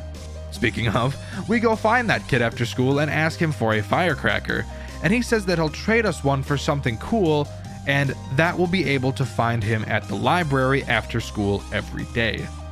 Walking outside of school, Oswald uses his Skibbity Toilet Riz to talk to a girl, who gives him a notebook filled with a bunch of Freddy Fazbear related material. And I'm sorry, I don't really have the energy to dive into the lore of this game too much, and I'm pretty confident that if you're watching FNAF review content like this, you're already pretty familiar with the story of FNAF. Talking about the lore would just add so much unneeded time to this video, and again, I'm trying to keep my editor from taking an entire bottle of prescription pain meds. After talking to the girl, we go back home and it's time for night 2. After escaping the house, we head back to Jeff's and jump into the ball pit. When we enter, the lights to the building fuck themselves and we're taught to use a breaker to reset them. Thank you, game. Another mechanic based on randomization. I bet there won't be 500 more of those. While looking around for our dad, we walk into the kitchen and see Chica poking around and being a little stupid fat ass. She jumps us and we run off. This is where we learn Chica's interesting mechanic. Chica will walk around the building randomly. If she sees you, unlike Springtrap, rather than chase you, she'll instead scream at the top of her lungs, alerting Springtrap to your location. It's not really that bad, so I'm not going to complain about her. Yet. But I promise, later in the video, I will. While running away, Oswald fucking trips over absolutely fucking nothing and drops his lunch, which I guess he didn't eat at school. Chica walks over and eats that bitch. This is a great time to mention another super awesome and totally not random game mechanic. While running, Oswald can just randomly topple to the floor, and he loves to do this while he's being chased. And then he loves to face fuck the ground for 5 minutes instead of getting his fat ass up. I hate life all the time, constantly. We know that Chica the Fat loves food more than starving children, so to distract her, we decide to go to Jeff's to get a slice of pizza. We talk to Jeff, who says, "Fuck you, pay up, bitch," but we're broke as a joke, so that isn't gonna happen. There's a lady in the pizzeria who says she hates rats, and earlier we picked up a rat trap. I didn't mention us picking up the rat trap, but that's because you pick up a whole bunch of random shit all the time, and I don't want this entire video to be me going, "And then we picked up the rat trap, and then we picked up the token, and then..." I'm not gonna do that. That's annoying. I don't want to tell you everything that we interact with. We go back to the pit and use the rat trap to catch a fat ass rat and take it back to Jeff's. We release the rat next to the lady, which distracts Jeff, and we can sneak our way into the kitchen to get some pizza. We head back into the pit and use the pizza to lure Chica out of the kitchen. Once inside, we find Mike all curled up in a cupboard. We head back to the entrance of the pizzeria with Mike, and we ask him where Chip is, but our conversation is rudely interrupted by a rabbit thicker than Judy Hopps. Mike ditches us like a bitch, and we run back into the ball pit and escape. Time for night 3. We head to school that morning and get bullied by some random kid I don't care about. He slaps us in the face with a sticky hand and a teacher takes it from him, and we decide that we want it, I guess. Why? Beats me, who fucking knows? We have a panic attack in the classroom and our teacher sends us to go get her book from the principal's office to calm down. But the Tina Belcher looking ass principal decides she's gonna be and tells us she locked herself out of her office, and it's now our responsibility to look for the keys. We find them and she lets us into the office where not only do we grab the teacher's book, but also the sticky hand she took from the bully earlier. Why the teacher set it in the principal's office instead of her desk or something, I'll never know, but that's not important. Moving on to the night, after escaping the house, we head back into the ball pit to look for Chip and our dad. Before we do that, I really want to mention that there's multiple endings to this game. I'll briefly mention all of them towards the end of the video, but I'll be covering the true ending throughout the bulk of the video. Really couldn't think of a better point in the video to mention that. I'm really shitty at writing scripts, as I'm sure you can tell. But basically, as you go through the game, you pick up a bunch of random technology, and you can use those pieces of tech to repair the arcade machines in Jeff's Pizza and play minigames to earn tickets. With those tickets, you can earn prize vouchers, and in order to get the true ending, you need to repair all of the machines and get all the prizes. These minigames themselves are boring as well, and would be boring as hell to cover, so I'm just not going to do that. Just know that repairing all of them is important. Anyways, back into the ball pit we go. We decide that we want to look for our dad in the arcade, but fuck us. The arcade is locked because this is a horror game. We used the sticky hand we stole from the school to slap a vent, which for some reason had the key to the arcade in it. Does it make sense? Not at all. Am I gonna question it? No, I'm too tired to care, my guy. We unlock the arcade and walk in, only to find Bonnie tying Chip up to the side of an arcade machine. I didn't know Bonnie was into bondage, and if I wasn't so obsessed with Springtrap's big fat patty whacker double-decker freshly baked cake, I'd probably be really into it. We run out of the room and figure we need to find a way to distract Bonnie so we can save Chip. We notice Bonnie didn't have his guitar, so we decide that we'll play it, since the notebook we got from the girl at school mentioned never to try to play his guitar.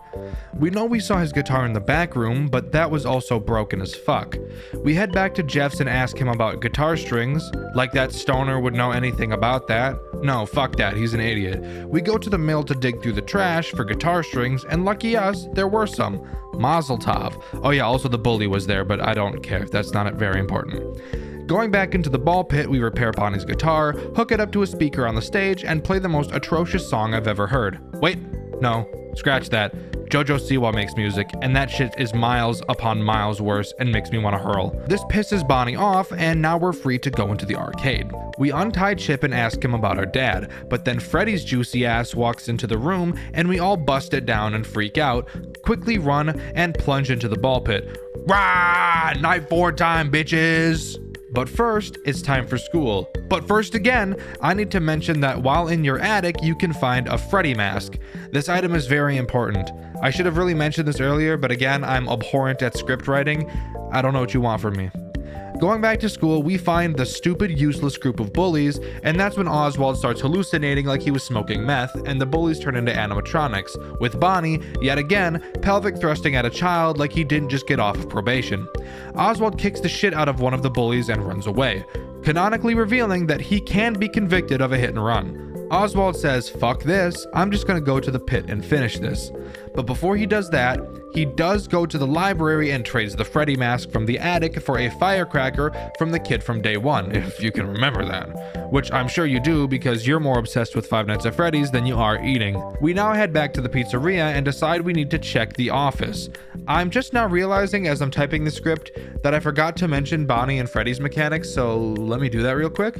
Bonnie can hide in most hiding places that you can. You'll be able to faintly see him in one if he is. If you try to hide in the location Bonnie is in, he'll toss you like a salad and eat it from the back. Freddy, I'm gonna be real. I don't really know how he works. I've tried looking it up, but I literally can't find an answer. I'm pretty sure that he can just be at a door you try to enter, and if he is, then he'll spook you. It literally never happened to me other than the one scripted time that it happens, so I really can't say. I know it has something to do with doors though, I'm pretty sure. Someone please tell me his mechanics in the comments. I really want to know. Anyways, we go to the office door, and as we go to open it, Freddy busts like a nut out of the door, but luckily for us, we have an explosive weapon that we illegally obtained, and we blow that fucker up and blind his ass. While he's in a state of shock, we enter the office and find another fucking kid. Are you serious? I couldn't give less of a damn about this stupid ass kid. Whatever, I guess we'll help her. Springtrap is being a bitch, so we use the cameras in the office to find where he is, and use one of the many noise-making machines to lure him away. Going back to the office, we find that the girl is now gone. God damn it. We check the cameras again and see Springtrap taking her to what I can only imagine is a sex dungeon. Absolutely foul. We chase after his ass and find that he put the girl in the freezer in the kitchen, but the handle is locked and we need to find a way to break it. Instead of grabbing the hammer that's conveniently placed on the wall in the back room where we got the screwdriver, we instead decided it'd be a better idea to break a cartoony ass wooden hammer off the arcade machine and use that instead. Whatever, I guess. We use the hammer to free the girl from the freezer, and who would have guessed, Springtrap chases us while drooling, looking at our ass quake as we run away from him. And we jump back into the ball pit. So much for ending it tonight, huh, Oswald? Anyways, night 5, let's finish this shit up, huh? Today we say fuck school and just head straight to the ball pit, but fuck, the door is locked. We go to Jeff to ask why, and he says someone's been breaking in. Wonder who that could be. We get Jeff to give us the key, and as we walk out of his office, Springtrap gawks at our jiggling cheeks again, and we run into the ball pit. The only room we haven't gone into yet is the room where Afton cranked some sick 90s on those kids, but the door is locked via a keycard. We figure it's somewhere in the back room, but fuck us, Freddy and sex offender Bonnie are blocking the curtain, so we have to take the long way and go into the vent to get into the back room, where we find a pile of dead animatronics, and amidst the pile we find the keycard, and then we use the keycard to open the door. I don't know what you thought would happen. Going inside, we find another random girl. Oh my goodness, where is my goddamn dad, dude? She tells us she heard some snoring coming from the vent, and Oswald immediately knows that it's his dad because he's a lazy fuck who sleeps a lot, I guess. I don't know, dude. I'm tired, man. We call through the vent, and lo and behold, we find our dad knocked out in a chair. We untie him and then hear Springtrap coming, so we hide in the vent. Springtrap drags our dad out of the room because we haven't yet reached our runtime threshold and need to pan a little bit more time. We run back to the ball pit and find Springtrap strangling the shit out of our dad. We punch his ass in the face because I want him to be choking me like that, and we quickly throw our dad into the ball pit and follow after him. Back at Jeff's, Springtrap jumps out of the ball pit and gets caught in some of the netting and just gives up, I guess. He like moves a little bit, but then he's like, oh no, I'm done, dude. Dad and us walk outside, he apologizes or whatever, and boom, game over. After post credits, we watch Jeff go into the ball pit and get fucking murdered by Springtrap. I know I said I was covering the true ending, and I will be, but I think this ending is really funny and probably the most common ending people get. So, what are the other endings, and how specifically do you get them? Let's start with the leave ending. If instead of helping the kid stuck in the endoskeleton in night 1, you just walk out of that bitch, the game ends and you get the leave ending, which I'm pretty sure is actually called the see ya dad ending, which is actually the first ending I ever got. Moving on to the bad ending, if you collect none of the special dad items throughout the game, when you reach the final Springtrap section, when you and your dad make it back to Jeff's, Springtrap will jump out of the ball pit and grab Oswald, dragging him back in, and Oswald wakes up in Springtrap's bondage dungeon, and only God knows what happens in that awful place. The Jeff died ending is the ending that I first covered. Obviously, and to get it, you need to collect all 5 of your dad's items in the Fazbear location. They're not hard to find, and when you rescue the girl on night 5, she'll drop a strange picture. You'll need that as well. To unlock the true ending, this one is a doozy. You need to collect all 5 dad items, the strange photo, repair all the arcade machines and win all of their minigames, and complete the 3 secret minigames, those being Count the Ways, Fetch, and To Be Beautiful. You can unlock Count the Ways by interacting with the candy machine by the employees only door a whopping 100 fucking times, which takes like 5 minutes. It's really fucking stupid and I hate it.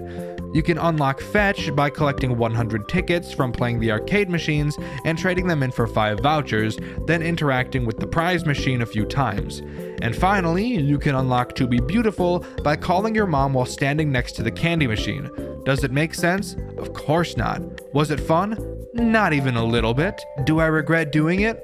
A little bit, honestly, yeah, but whatever. After doing all that and saving Dad, instead of Jeff going into the ball pit room and dying, Jeff's pizza suddenly becomes packed, and everyone has a good time enjoying pizza. Hooray! Now, what if I told you there was a secret ending that's not very secret and is actually super easy to get called What Am I Ending? Yeah, there is, and it's really easy. After saving your dad, if you fail the QuickTime event with Springtrap, you'll appear on stage and all of the animatronics will be waving at you. As you walk to the end of the party room, Springtrap will greet you and your eyes will begin to glow. And boom, that's, as far as I know, all the endings the game has to offer. Alright guys, the slander is ridiculous. I do not have a Coke can wiener, and I can prove it. I had a lovely fan redraw me. Boom. New art. How does it feel being wrong? You gonna cry? Yeah, you gonna piss your pants because I don't have a penis? Yeah, I was castrated. What are you gonna do about it? Anyways, Jaja, thank you so much for drawing these new poses.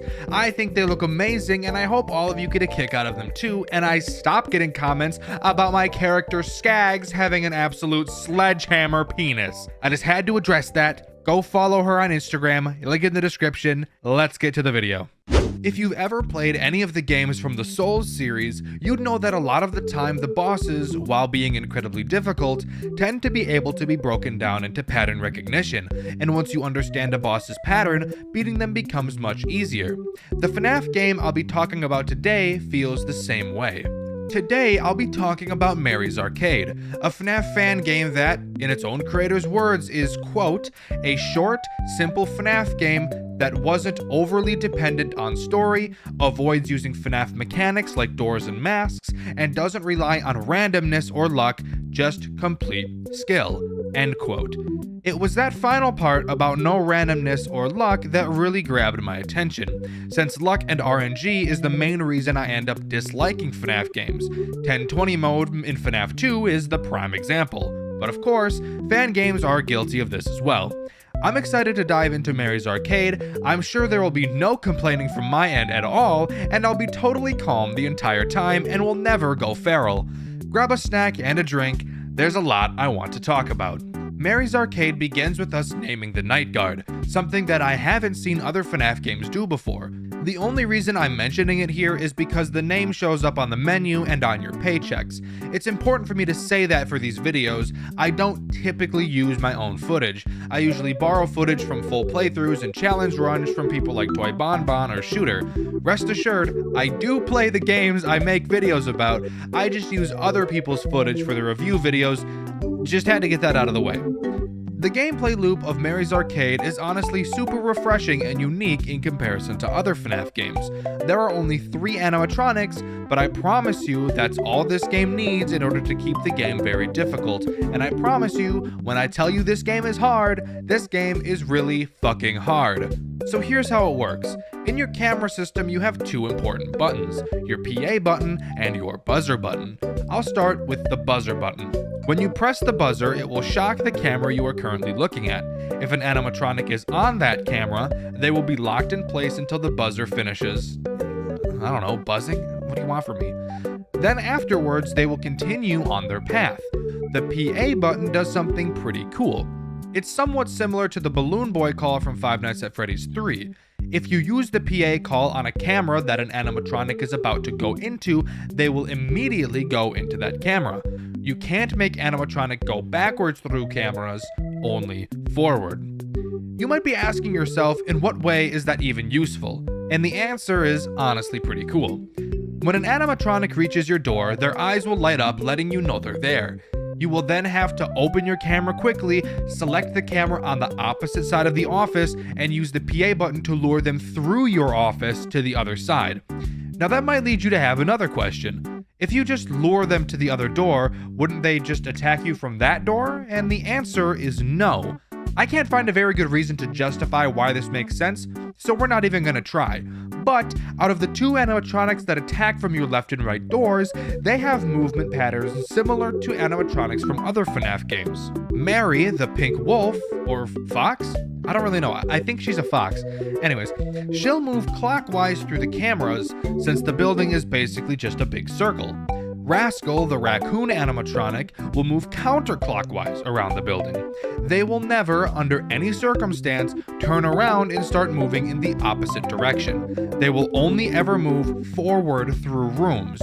So when you pull one of them through your office, they will have to make a full rotation around the building before being able to attack you at your door again. Are you following along?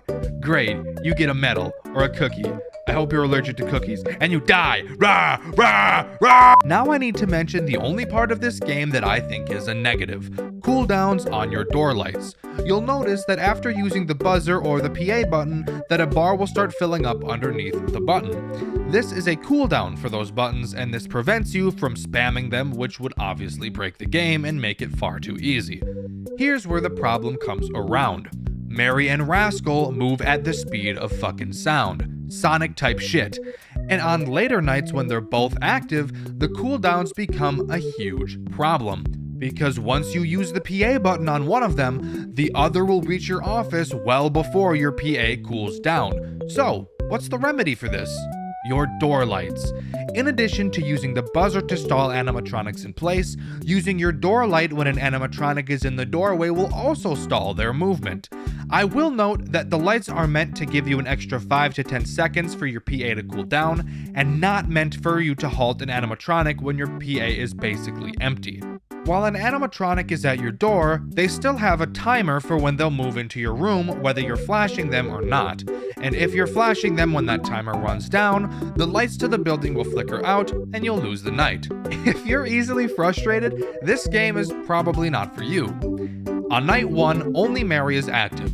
With one animatronic, this game is a cakewalk. But this night is really just meant to give you an understanding of how the mechanics work, and it's also where we're told that the night will pass along faster if the cameras are not up.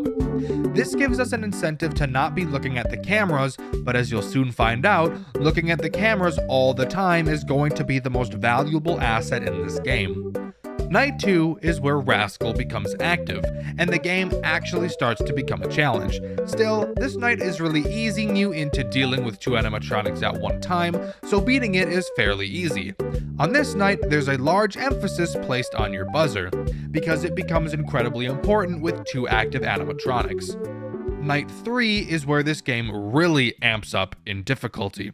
You'll notice that Rascal moves much faster than Mary does, which can pose a small problem when it comes to balancing their locations, but be ready because it only goes from 10 to 100 after this night. But before this night ends, you get to see one of the coolest things I've ever witnessed in a FNAF game. Power supply low. Powering down. Was that not the fucking coolest shit you've ever seen in your life? A scripted cutscene that makes you think you lost? It's so cool. And I think the only reason why it left so many people, including myself, as shocked as it did, was because it completely breaks the Five Nights at Freddy's norms. I'm sure everyone who's played FNAF has had a moment where the clock strikes 6 a.m. in the middle of a jump scare animation. It's a rare occurrence, yet it somehow still happens to most of us. And this game takes that concept and creates its own cutscene out of it. It was this moment while playing this game that made me decide I needed to make a video about it. But now we move on to Night 4, aka Poop City. Night 4 introduces the final animatronic, Scarlet the deer, or a doe. Fawn? I don't know, it's a deer. Scarlet does something totally different from the other 2 animatronics. She is not affected by your PA system or your buzzer, meaning she'll truck right through the building however and whenever she pleases. How do you stop her? Remember when I said that not looking at the cameras makes the night go faster? Yeah? In order to stop Scarlet, you have to stare her ass down on the cameras. Life's great, dude. It's awesome, honestly. Scarlet begins on the stage like all the other animatronics do, and she'll follow either Mary or Rascal's path. She'll continue in that direction until she reaches your office, where she'll then attack from the door in the middle of the room, which means you can't use your door lights to stall her either. So instead, you must find her on the cameras and stare at her. Once you do this for long enough, which takes around 3 seconds, but trust me, feels like way longer, especially when some fucker is at your door. But once you look at her for long enough, she'll move backwards 1 camera, and then you can switch to that camera and continue to push her back until she is at the top of the map. Note, you can't make her go back on stage, so the camera right next to it is as safe as you're gonna get. Keeping Scarlet away doesn't get too stressful until you have Mary or Rascal sitting at your door, and you have to stop flashing them to pull your camera up to keep her away. But now, we get to touch on Night 5. And if Night 4 was Poop City, Night 5 is Poop Universe. Oh my god, Night 5. It's very important that I answer a specific question now. The Game Jolt page for Mary's Arcade states that this game does not use RNG and is pure skill. Is that statement true? The answer is yes, but I promise you, when Night 5 comes around, it will feel like complete RNG. But it's not, okay? It's not. I promise. This game is not so much a horror game as it is a puzzle game. Literally everything that takes place during the nights are scripted. That includes where animatronics start, when they move, and where they move.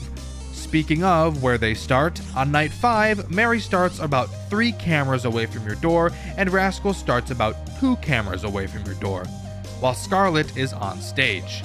Immediately, right out of the gate, you're at an enormous disadvantage. If you do nothing within the first 10 seconds, Rascal will already be at your door. So you might think to just send him through, but almost directly after, Mary will be at your door, and uh-oh, you just used your PA. Guess it's time to kill myself. So then you think, okay, here's the strat.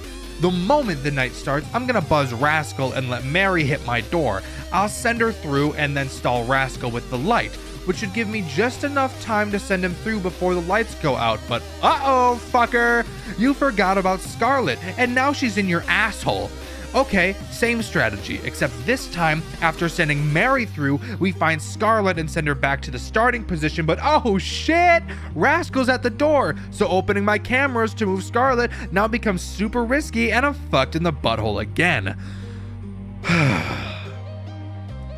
Night 5 of Mary's Arcade is the bane of my existence. The piss in my pants and the shit in my britches. It took me over 2 hours of attempts to figure out the pattern of this night's puzzle. Again, everything is the exact same every night. Literally no RNG in the timings. So I started to develop a strategy. I needed to figure out exactly how Scarlet worked, and I'm pretty damn sure that I have. So, the night begins and Scarlet is in her start location. On night 5, she will start by going left, the same side that Rascal goes.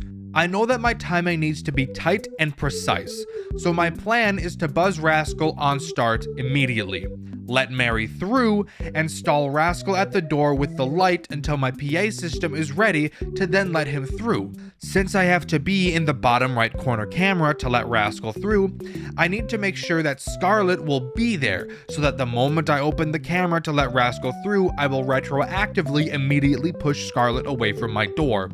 But we just established that she's going left, so what do? Well, if you push Scarlet to the main starting room, she will begin to attack the opposite side. So in night 5, she begins by going counterclockwise. So if before Rascal reaches my door, but after I let Mary through, I push Scarlet back to the main room, she will then begin to move clockwise. This gives me time to stall Rascal while she moves. However, while stalling Rascal, I will have to make one risky move. If I leave her totally unanswered, she will kill me before my PA system refills, so I have to push her back at some point. Now, one might think if you push her back, she'll start going in the wrong direction, and we've already established that I want her to be in the bottom right corner camera by the time I send Rascal through. But something I found out about Scarlet: you can push her back as much as you want, but she won't switch directions unless you push her back to the main room. Meaning that if I sit on the bottom right corner camera in preparation for luring Rascal, I can temporarily stop flashing him with the light to pull up the camera and push Scarlet back into the kitchen camera and quickly go back to flashing Rascal. This will give my PA system just enough time to refill before Rascal's door timer runs out, allowing me to push Rascal through, and then push Scarlet back to the main room. You might be thinking now, wow, that took way more thinking than any game I've ever played in my entire life. But then you look at the time and realize that it's only 1 a.m. I have to figure out timings like that for the next 5 in-game hours. This right here is why this game took me so fucking long to beat. This scripted bullshit makes me want to get mauled by a bear. I would honestly rather have RNG because this just isn't fun. It doesn't feel like skill because each night is identical. At least with FNAF 2 10/20 mode, I know that I just got unlucky with Toy Bonnie and that next time I could just get lucky and win. But not with Mary's Arcade. Mary's Arcade is nothing but trial and error, spending 30 minutes figuring out a pattern, die, spend another 10 minutes solving the new problem, die, do it again and again and again until you realize that fucking 2 hours have passed and you've only solved up to 4 a.m. with a goddamn night. And then I get the displeasure of talking about 5 a.m. Oh, 5 a.m. You big, stinky, fat, smelly, sweaty, sticky, ugly, stupid, dumb, idiotic, brain-dead, moronic bitch. Right at the finale of 5 a.m., all of the cameras go completely out. You can't look at them. You're no longer able to see anything on the cameras, and it really comes down to you versus Scarlet. Scarlet, if unanswered, will make it to your office before you hit 6 a.m. every time without fail. But how exactly are you supposed to stop her if you can't see the cameras, you ask? I have no fucking idea. It was ironically sheer luck that I didn't die to her on my final run. My idea was that even though I couldn't see her, she was still there, meaning that if I knew where she was before the cameras went out, I could still land on the camera she was just on, wait for the camera to flicker letting me know I pushed her back, then continue to push her back to the main room and just camp that camera and wait to win, since Marion Rascal showing up during the game's final desperation to keep me here was very, very uncommon. But there would be runs where I would do this and still miraculously die to Scarlet. I have no fucking idea where she was. I had no strategy, no puzzle to solve, no clues to go off of. Have you ever tried to put together a 100-piece jigsaw puzzle without looking at it? Play Mary's Arcade Night 5 a.m. After a few attempts of giving it a try, you'd be unzipping your pants and pulling your wiener out at the thought of attempting the jigsaw puzzle. I'm dead ass serious. I do not know how I beat this night. I could not replicate what I did. I watched multiple other people beat this night, and I didn't pick up on any patterns. I literally have no conceivable idea what I was expected to do at this point. I really hope someone in the comments could tell me what the intended route was, because I'm honestly so fucking confused. But after beating Night 5, the game is done. And so is this video. Psych, you fucking idiot. There's a challenge night. Nightmare mode. Fuck. I didn't beat it. No, I didn't even put in an attempt. The moment I saw Nightmare mode on my title screen, I uninstalled the fucking game. I could not even begin to handle the mental anguish that would fall upon me as a consequence of trying that. No thank you, I'm good. But lucky for us, there is a custom night that introduces some new characters. Kipper, Dipper, and Martin. Kipper and Dipper are canonically Marion Rascal's kids. Their mechanic is really easy. When you see them in your doorway, flip up your camera and flip it back down. That's it. Since they look like Marion Rascal, I think the goal was to get you to think they were Marion Rascal and cause you to turn the lights on, killing you. But it really isn't that hard to tell the difference. Martin is also very easy. Martin will spawn on any camera at random. All you have to do is find him and stare him down until he temporarily goes away. Easy. There's also these little random puppets that show up in front of your face, and you'll have to boop their noses to make them go away. I don't really understand the point of them, but I guess I'll go with it. Props to Frogger and Shooter for actually beating this shit show of a custom night. I'm well aware others have beaten it, but Frogger was the first victor, and I just like watching Shooter's content. So congrats, guys. I don't know why you did this to yourself. I'm sure that the anguish and the pain of doing this will surely be retroactively laid off on your future wife and children. When you think of the best FNAF games, what games do you think of? What are your top 5 in terms of quality alone? I'm willing to bet that a lot of people share some of the same entries, and I'm willing to bet that the game we'll be talking about today is at the top of some of your lists, because it's definitely at the top of mine. The Glitched Attraction is a FNAF fan game developed by 2 18-year-old developers alone. The reason I mention their age is because of how impressive this game really is, and how impressive it is that only 2 brand new adults managed to design it themselves. When I first learned how old these guys were, I was shocked. The Glitched Attraction is one of the best FNAF games I've ever played. I know a few of you watch my content to get suggestions for FNAF games to play, and for those of you that do not pass this one up. It is one of the most high-quality experiences of all time. Let's not waste any more time and hop into the Glitched Attraction, FNAF's most high-quality FNAF game ever made. Our game begins with us getting a text from a friend asking us to come check out the new Fazbear escape room attraction, and they tell us to bring all of our things along with us. A request that is definitely weird, but since when has weird ever meant bad in a FNAF game before, am I right? So we do just that, pack up all of our things and set out. You heard it here first. The Glitched Attraction is seriously a Five Nights at Freddy's escape room, a concept that sounded so cool I couldn't not check this game out, and I'm glad I did. We arrive at the attraction and 2 helper bots explain what's going to happen, and then we have to give over everything we have. Why the fuck did we bring everything we own if we're just going to give it to some random robots? This is pretty fishy smelling, and I should know because I haven't showered in 8 weeks. With the general rules explained, we continue onto the first section of the escape room as chipper as we can be. We're kicking our feet and heel clicking and shit, we're so giddy. Not knowing what we're getting ourselves into, we can dive into the first room of the Glitched Attraction. The first room has us in a room similar in style to the bedroom from Five Nights at Freddy's 4. This room, being the first, isn't very difficult, but let me go over the 4 threats you can find in this room. While you're trying to think, focus, and not be a fuck-up, Nightmare Balloon Boy will be sitting on a chair, because his fat ass wouldn't ever dream of helping anyone, but would instead prefer to sit there and be pointless. But sometimes, he gets a little antsy. You can tell when he's like this because he will visibly seize in his chair until you shine your flashlight at him. It's weird that doing this causes his seizure to stop though, because when I quickly shined a flashlight in my epileptic friend's eyes, he went comatose on the ground and started foaming at the mouth. But to each their own, I guess. If you don't aid in Balloon Boy's assisted suicide, he will jump off the chair and kill you. Something interesting I noted is that Balloon Boy actually makes no noise when he shakes or even when he jumps off of his chair, leading to a majority of his jump scares feeling really awkward. I get why he doesn't make any noise, because it'd be way too easy to not lose track of him, but just something I thought I'd bring up. You'll realize there's a giant window in this room as well, which lets you see outside.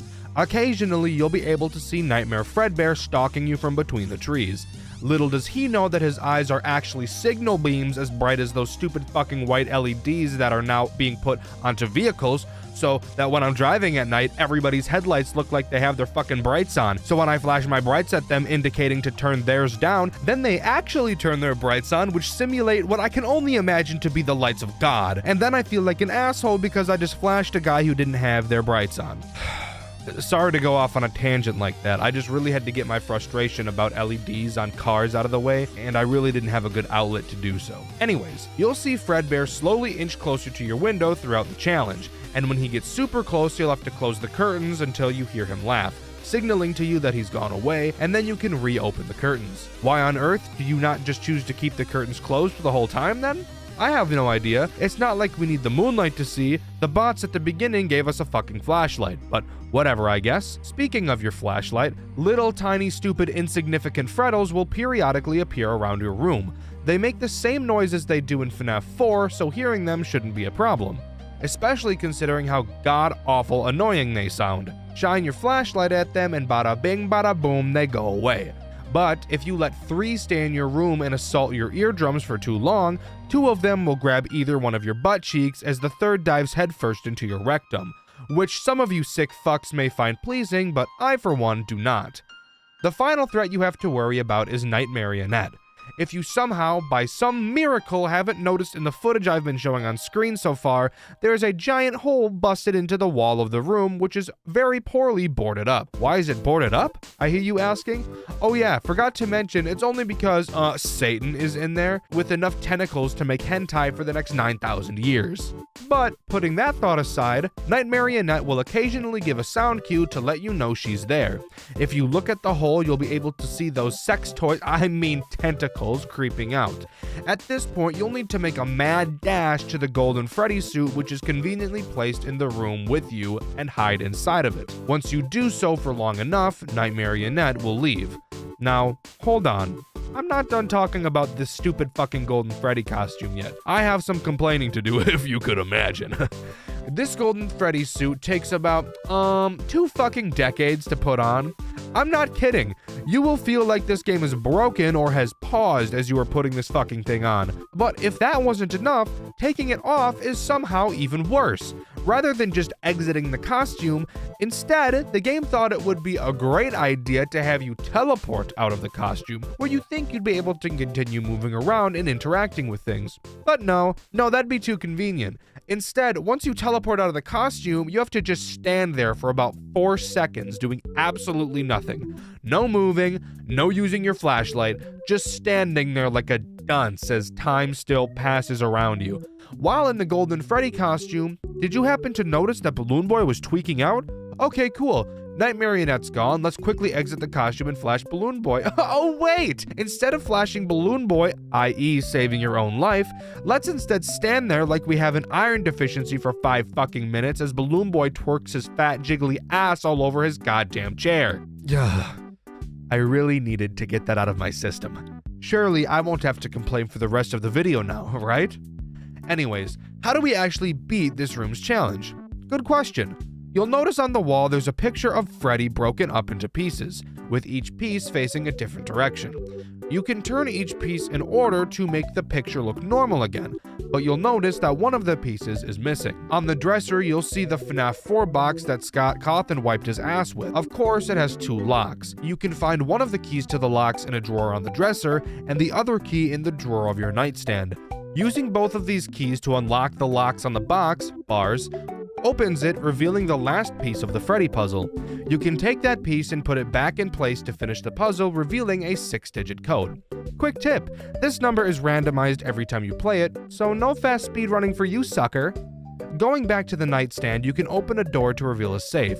You punch that 6-digit code into the safe, open it, and find a hammer. You can then use this hammer to take the nails off the wooden boards covering the closet door, then open the closet door and escape the bedroom. Do keep in mind that as you are trying to do this, you are getting fucked from all angles by about 179 different pieces of fuck. But overall, I think this is by far the easiest room to complete, which is probably how it should be given the fact that we have a lot more rooms to go through. Speaking of, let's get to the next one. The next room is much larger than the previous. This time there are only 3 threats: Toy Chica, Mangle, and the Cupcake. This room is basically a big circle. Chica will walk around the circle patrolling for you. If you get in her line of sight, she will start to chase you. If she catches you, she will throw the meanest right hook I've ever seen since Muzi.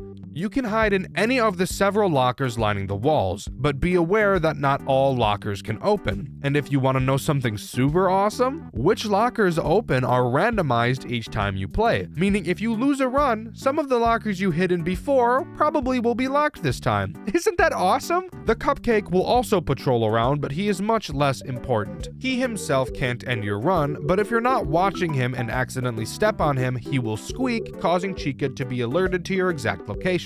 For me personally, I hate this type of mechanics in games. I want to note, I don't think they're bad mechanics, I just don't like them. When there's a puzzle, I would like to be able to focus on the puzzle without having to worry about being chased at the same time. It also doesn't help that I don't handle being chased very well in any game, period. But it definitely doesn't help when I'm trying to focus on solving a puzzle on top of that. Just a me thing. But if that wasn't enough for my poor heart to handle, we have Mangle tacked on top of that. Mangle is hiding in the ceiling throughout the challenge. Occasionally, you will hear vent noises. When you do, that's when you know Mangle is about to drop down on yo ass. She has 2 possible drop locations. If you hear the vent noises on a side of the room that you're not on, you can safely ignore her as long as you don't then move to the side she's on. But if you hear her on a side of the room that you are on, you have 2 options. You can either A, move to the other side of the room, which might be a problem if Chica is over there, or B, hide in a locker. If you don't hide and Mangle happens to see you when she drops down, she will start to chase you. And unlike Chica, when Mangle chases you, there's no way to make her stop. At that point, even hiding in a locker won't be enough to be able to protect your cheeks. So, about the puzzle I was bitching about earlier. You'll notice a large door locked via a pin. The pin is 6 digits long and consists of 6 different symbols. Around the dark room, you'll have to find sticky notes on the walls that correlate each symbol to a number, which will give you the code order needed to unlock the door. If you couldn't have guessed, yes, this is also randomized each time you play. Simply find all the notes, type in the code, and you're done. Come on, you didn't really fall for that, did you? That was way too easy. This is a FNAF game, remember? And according to the FNAF game dev rules, difficulty equals quality. So let's make this as hard as possible. After opening up the door and flipping 4 switches to turn the power to the room on, a whole new world of fuck opens up to us, including a brand new threat, Withered Freddy. Withered Freddy sits inside of a music box, which I find weird because the marionette is literally in this room. I don't know why they didn't just use her for this mechanic, but whatever. Freddy's music box will slowly wind down, and if you don't keep it wound up, he will right hook, shatter the glass, hop out, and chase you. Just like Mangle, there's no hiding. If you hide inside of a locker, Freddy will stand outside of it and wait for you to come out. And when you do, you guessed it, he eats your ass. But because the devs of this game hate their players, if you wind Freddy's music box up too much, he will also shatter the glass and then shatter your sphincter. Cool. As if this wasn't hard enough for poor old Dexter to handle. What do we have to do now? Well, inside of the room you opened, there's some shit on the wall and we need to find some gears to make the contraption work. Again, you will just walk around the room and find all the needed gears and put them back in their place. Once you do, a door on the opposite side of the room will open, and you'll have to make a sprint of fate over to it. And then finally, the room is complete. This room isn't bad by any stretch of the imagination. I actually really like the concept of adding another threat halfway through. I just personally hate it for reasons stated earlier, but that's just a skill issue on my part. Moving on. Do you like complex things? Well boy, do I have a treat for you. The third room challenge is a nightmare. Let's waste no time and do a Tolarian Community College level threat assessment. This room has 4 threats: Springtrap, Dreadbear, Phantom Foxy, and Phantom Balloon Boy. Phantom Balloon Boy is simple, so let's cover him first. He works just as he does in Five Nights at Freddy's 3. He can randomly appear on any of the cameras. If you look at him on the camera for too long, he will jump scare you and cause a video error.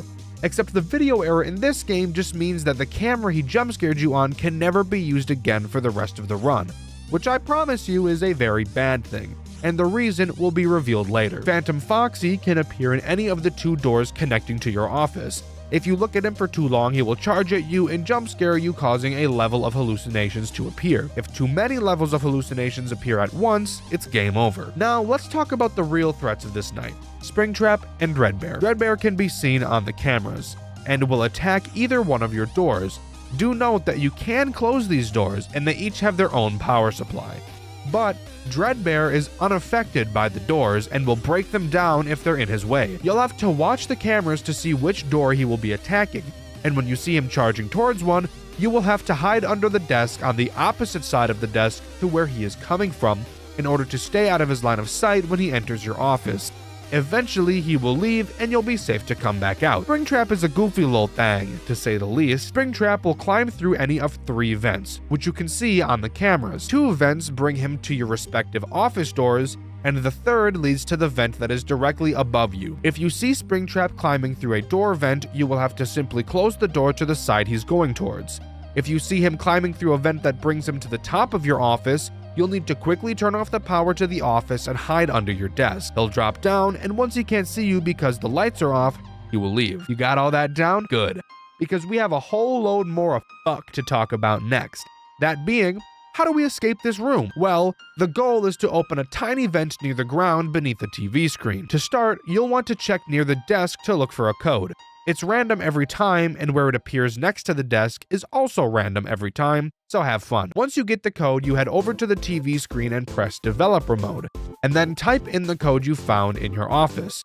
This lets you activate developer mode, which opens up a door on the wall revealing a token. Keep in mind, all of the threats are active at this time. Using the token, you pop that puppy into the big arcade machine in your office, which promptly starts up a game. That's right, while defending yourself from an onslaught of fuck, you will also have to play an entirely other game at the same time. The game in question, Save the Children, is really just a bunch of fetch quests. To start, you'll talk to Balloon Boy, who is fishing and says he needs some balloons. By the way, if you couldn't have guessed, all of the items that you'll be collecting in this minigame will be in a random location every time you play, because God hates you. When you bring the balloons back to Balloon Boy, he will give you one of the fish he caught. Then you need to find Old Man Consequences and give him the fish, since the pond he's fishing in doesn't have any. Once you give him the fish, he gives you a lily pad for some fucking reason. Don't question it. We don't have time to question it because I neglected to mention there's a fire spreading through the building as you're escaping, and if you take too long, it will reach your office and kill you. No, I'm not joking. Oh, and again, keep in mind all of the threats I mentioned are still pulverizing your butthole. Once you have the lily pad, you'll take it back to Balloon Boy's pond and use it as a bridge to talk to this fucking robot thing. The robot says its watch is broken, so fuck you, go look for a clock. Once you find the clock and bring it back to the robot, he gives you a penguin, I think is what that thing is. Then you take the penguin over to Lolbit, who gives you a key to unlock a gate, which then leads you to an area where you need to unlock another gate. Yes, this minigame is still happening right now. You spelunk into a cave and talk to some dude who thinks the cave is too dark. You then have to leave the cave and go look for a torch, head all the way back and give the torch to him. He will then give you a key to unlock the other gate. And when you do, you'll exit the area, leading to a William Afton cutscene where he goes sicko mode inside of his Springlock suit. And finally, you have to sit there and wait as the game reboots. Again, we're on a time crunch, so your butthole will probably be puckered at this point. Again, threats are still up the wazoo right now, so don't get comfortable. Once the system reboots, you'll get another 5-digit code which you can use to unlock a box on the office desk which reveals a key. You then use the key on a keyhole in the fucking wall for some reason, and at this point, no matter how much time you have left, the game will start to count down from 6. Once the fire reaches your office, the small vent I mentioned at the beginning of this room will finally open, and you'll be free to crawl through it, but not before Springtrap lunges out and grabs your ankle with lust in his eyes and shit. You quickly close the vent and decapitate that bitch, and finally, you complete the room. Holy shit, this room gave me a panic attack and made me shart my pants. Shall we begrudgingly move on to the next room? I think so. Let's keep this gravy train rolling. Do you enjoy having headaches? If you do, this next room is for you. Let's go over it together. I'll hold your hand. This room is made up of 2 hallways, 2 windows, and a bunch of screens, a small elevator, and a life-size 7-foot-tall circus baby animatronic. The goal of this room is to put baby back together, but I'm getting ahead of myself. Let's first go over the threats this room has to offer. The first threat is Ballora. At times you will hear her music box begin to play.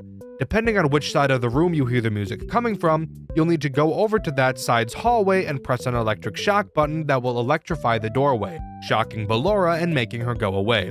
If she gets in, I'm guessing you can figure out what happens next. Ballora is the easiest threat. What else is there? Well, the 2 other threats are Funtime Foxy and Funtime Freddy. Occasionally, you will hear a gurgling sound cue, letting you know something is wrong with either Foxy or Freddy. You will have to run over to the windows and turn on the light to their room to see where they are.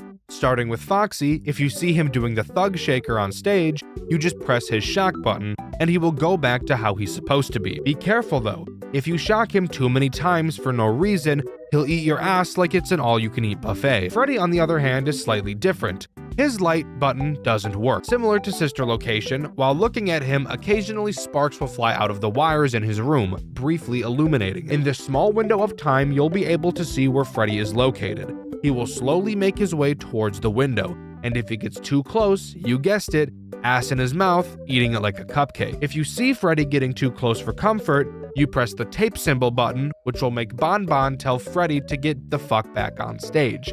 And he promptly will. Again, like Foxy, if you push the tape button too many times for no reason, it's time for the bite of 87 on your asshole. Now, back to putting Baby back together to complete the night. You'll notice that Baby is missing both arms and both legs. The first thing you'll need to do is find the Baby chip hidden on the desk somewhere and plug it into the monitor. For some reason, we don't plug it into a computer, but I guess that's not really important now, is it? Once the monitor comes on, we need to call for Baby's different pieces, starting with her arm. The general goal is to get each piece of her delivered and then fuse each of them to her body.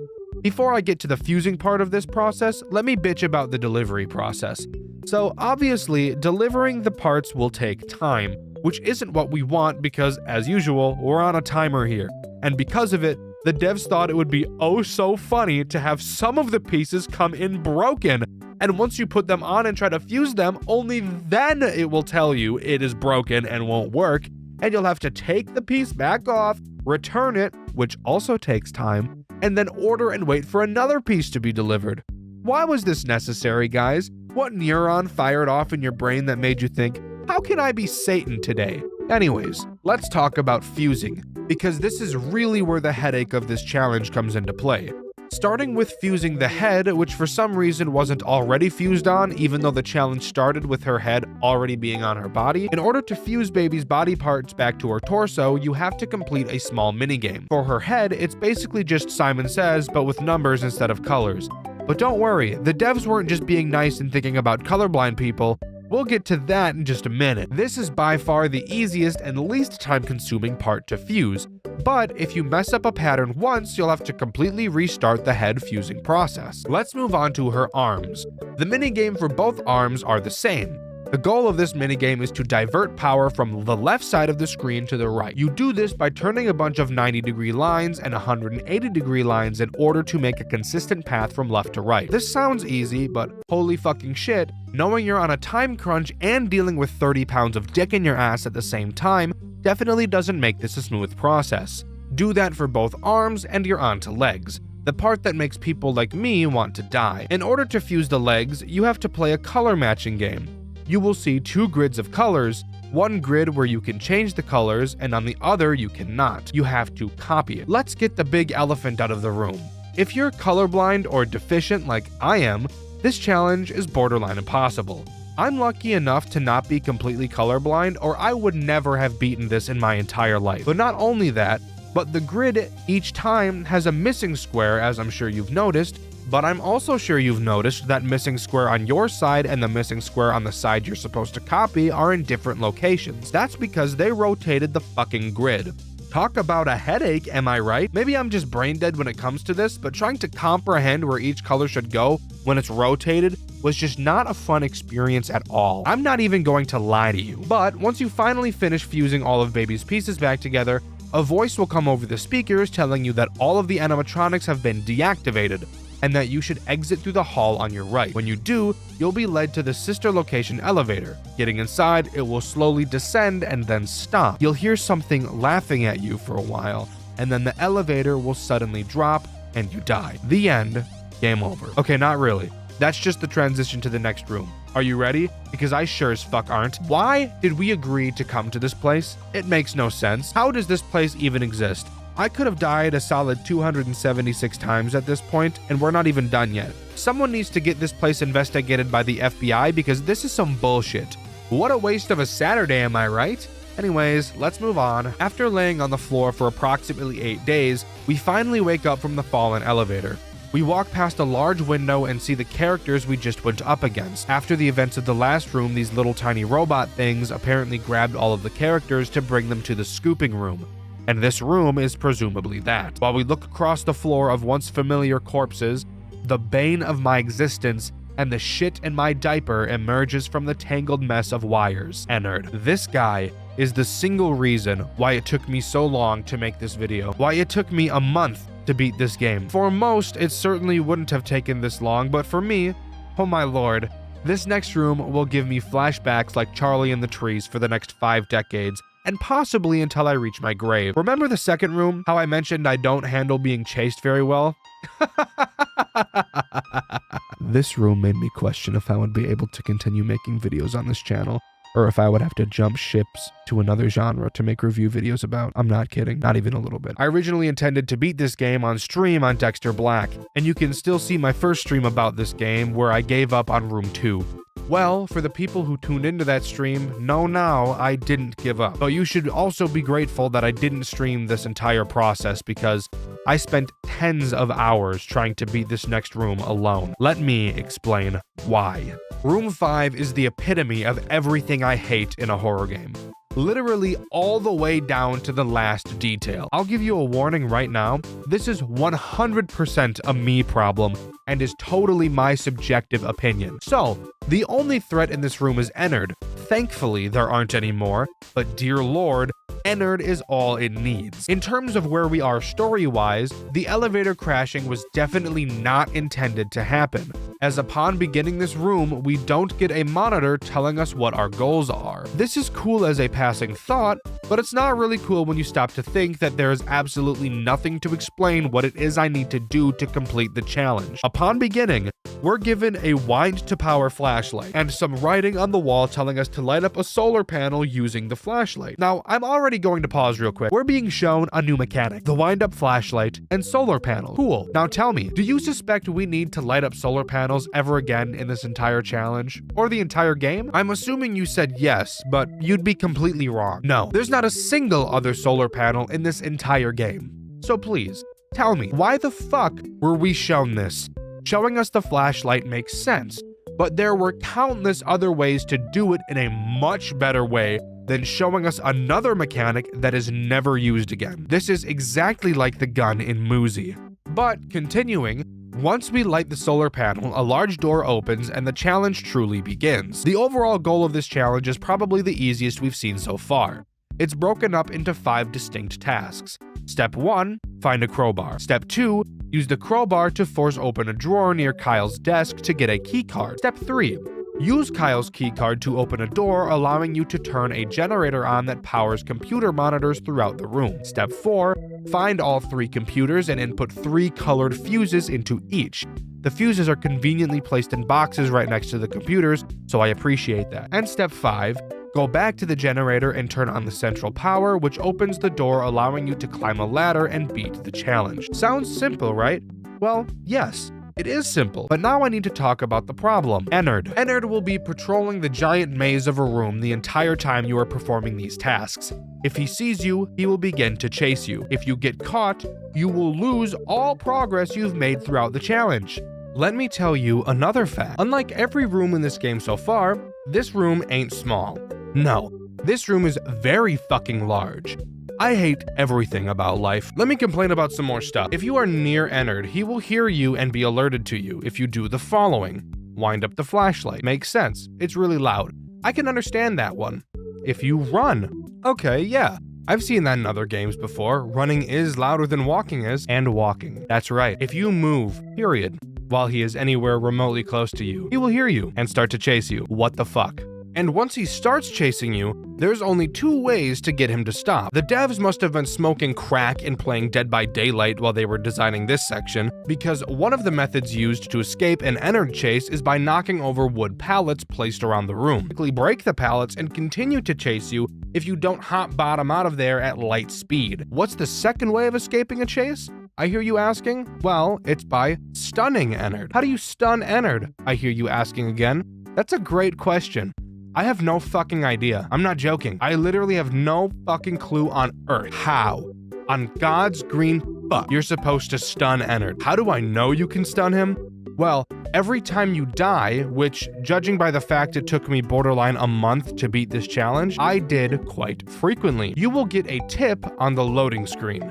One of these tips tells you that stunning Ennard will give you more time to run away than knocking over a pallet will. So I know you can, but the game doesn't elaborate on how to do that as far as I'm aware. So to this day, I still have no idea how to stun Ennard.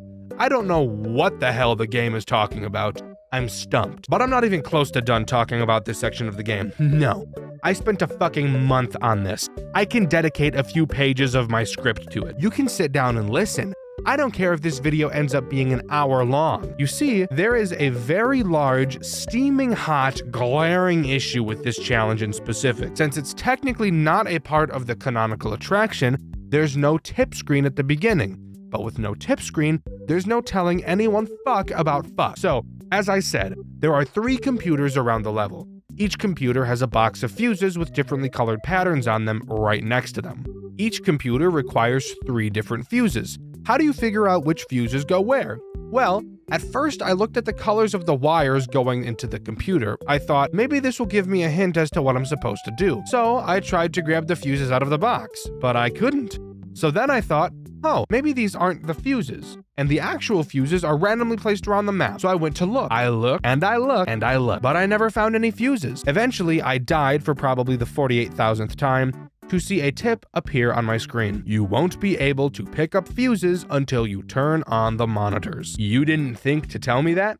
You didn't think that was important information to give out earlier? This is why we need the fucking tip screen, asshole. But fuck me, whatever, sure.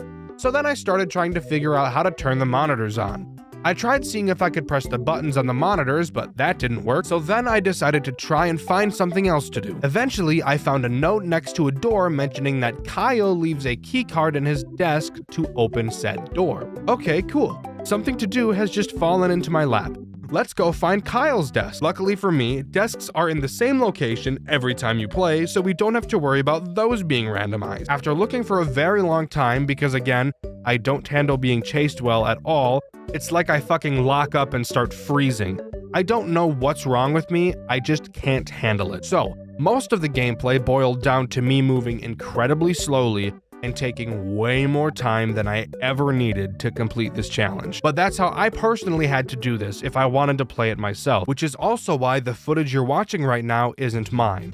Thank you, Kono and Indie Fuel. I eventually find Kyle's desk to then find another note from Kyle mentioning that you need a crowbar to be able to open his drawer with the keycard in it. Fuck me. So, after searching for another 100 years, I find the crowbar on a desk and use it to open the drawer to get the keycard. 400 hours and 2,000 deaths later, I use the keycard to open the door and find the generator inside. Flip the switch and boom, the computers are now on. Now, 5,000 deaths later, I finally get to the point where I can pick up the fuses and match the correct fuses to the ones shown on the screen. After 25,000 deaths, I managed to correctly match the fuses of all 3 computers. Keep in mind, every time I die, I have to completely restart this entire process, all the way back to shining the flashlight at the solar panel.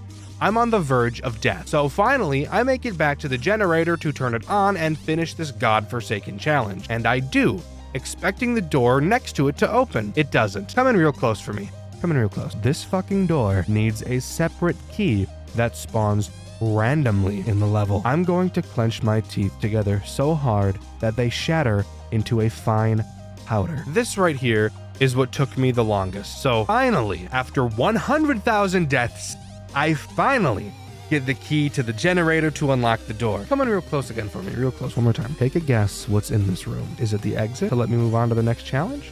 No, it's just fucking lore. I didn't know this while I was playing. I don't watch videos about the games I play, so I had no idea what was behind this fucking door. I know that's 100% my fault, but dear God, when I tell you how fucking pissed I was when I finally figured out this after hours upon hours of attempts, I was fucking livid. I wish I was recording my attempts so I could show you my reaction. You wanna know what happened after a reasonable crash out in this room? Ennard fucking walked in and killed me, making me start from the beginning again. Once again, I wasn't recording. However, this exact same thing happened to Markiplier, so I'll show you footage of this happening to him instead. Good. I was about to say, if that guy could have come in here, I would have been so mad. How could you ever get me in here? The amount of vulgarities that emerged from my lungs at a speed of Mach 50 in that moment was astronomical. Enough to shake trees and shatter the sound barrier. I was fucking livid. But again, I know full well that this entire section, this entire 4 pages of my script is an experience that only I have had. Nobody else on Earth struggled with this challenge as much as I did. Nobody in history has ever spent a calendar month pouring attempts into this section of a game that should only take 20 minutes to complete. I know it's a skill issue, and a very hard skill issue at that, but I could not, under any circumstance, neglect to mention how bullshit of an experience I had. I hope you enjoyed this segment. I eventually found the door to the generator, opened it, and climbed up the ladder into the next challenge of this godforsaken fuck-ass game. From one anxiety attack to another, let's talk about room 6. 6 divided by 2 is 3, and that's how many threats we have to talk about in this level. Awesome segue, Dxtr. Thanks, Dxtr. The first threat we'll talk about is Molten Freddy. Molten Freddy can appear in one of 2 vents occasionally.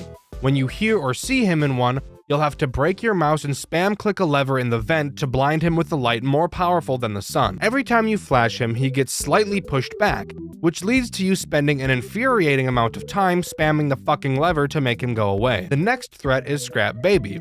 As I'm sure you've noticed, we're locked inside a fenced area. On the outside of the fence is a forest, and occasionally you'll be able to see Baby limping her way out from between the trees towards your fence. When she gets to the fence, she'll hop that shit like an Olympic athlete and fuck your shit up. To stop her, you must go to this random screen in the wall and activate the repel system, which plays the most ear-piercing sound I've ever heard in my entire life. So I totally understand why that makes Baby go away. The final threat is Scrap Trap, who in my opinion is the stupidest looking FNAF character ever designed. You can see Scrap Trap sitting on a chair down a long hallway. You must watch him closely as he will slowly start to move until his head is eventually in an upright position. When it is, you must use the same screen you used for Baby, but instead close the door and use the call system to lure him to you. After waiting what will feel like an eternity, you will be able to hear him stand up from the chair and sprint like Usain Bolt towards the door, and pound on it like he's on speed. Then he will go back to the chair and you can open the door and turn off the call system. By the way, the call system is also the worst sound I've ever heard in my whole life. Thank you for asking. That may not sound all bad, but having to deal with all three of these fuckers and do the other bullshit we have to do, I promise it will become difficult to manage. So what is it we have to do? Well, the goal is to remove the chains from a fence gate so that we can open it. Simple enough. To start, you'll notice another screen different from the one used to defend yourself. On it, you'll find the opening minigame from Five Nights at Freddy's Pizzeria Simulator. You will need to complete 4 levels of this game, which in and of itself isn't a hard challenge, but when the music is pretty loud, listening for the other characters can be a problem, especially when Scraptrap doesn't make any noise until it's already too late. After beating this game, you will unlock a prize that we can't access at this moment, so we'll get back to it in a second. Afterwards, you'll need to look around your surroundings to find 2 pieces of paper with a number ranging from 1 to 3 on them, accompanied by a silhouette of a FNAF character. You can use these pieces of paper to input a code into this little toy thing. I don't know what this thing is, if I'm being honest. You only need 2 pieces of the code because you can just brute force the last one. After getting the code correct, a key will emerge. Take that key and run down the hall and unlock a door to the right of Scraptrap. This is personally where I think this level gets specifically hard, since we'll be spending most of our time in here now, meaning we won't be able to hear Scraptrap and Molten Freddy. So if you forget to check on them, it's basically GG's. Inside this new room, we can finally obtain the prize we got from beating the Pizzeria Simulator minigame, a Faz coin. You'll notice a projector that's projecting a cut-up piece of paper on the wall. If you pull a lever on the same wall, this tiny little Freddy I can't remember the name of will try to read the projection. But he obviously won't be able to do so because it's only a small piece of a paper, you fucking idiot. Using the Faz coin, you can go back into Scraptrap's room and insert it into Rockstar Freddy's stomach, and then press 3 buttons on his body in an order listed on a piece of paper. This makes sense, by the way. This will cause his mouth to open, revealing the other pieces of paper you need. Slap those bitches on the projector and put them together like a puzzle, which, side note, is a pain in the ass for no reason. The controls are super janky. Slap the lever with your big Coke can penis, and have Bitch Freddy read it. When he does, a door next to Rockstar Freddy will open with some bolt cutters inside. You can use these bolt cutters to cut the chains off of the fence and escape this level. This level might not seem as difficult as some of the other ones have, and while none of these levels are particularly difficult in terms of what you literally have to do, all of the levels, and this one specifically, build up so much stress and really test your nerve control. After jumping down some weird looking cellar door, we enter a new room with a computer in it. It shows an error that it detected human movement. Obviously, we just entered the room, of course. While reading through the files on the computer that detail a plan to revive someone through our corpse, another human detection error shows up on screen. Knowing that we haven't moved, we turn around and get our shit smacked up by Vanny and get knocked out. Fun fact, you can actually spot Vanny spying on you in almost every other level in the game if you're looking closely enough. Just something cool I thought I'd bring up. We wake up to Vanny dragging us into an unknown room. And rather than me explaining what happens next, I'd rather just show you.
Afterwards, we walk through what appears to be memories of the Bite of 87 events, and the game comes to a close. IP crossovers is something that happens quite often in different forms of media, and Five Nights at Freddy's is no exception.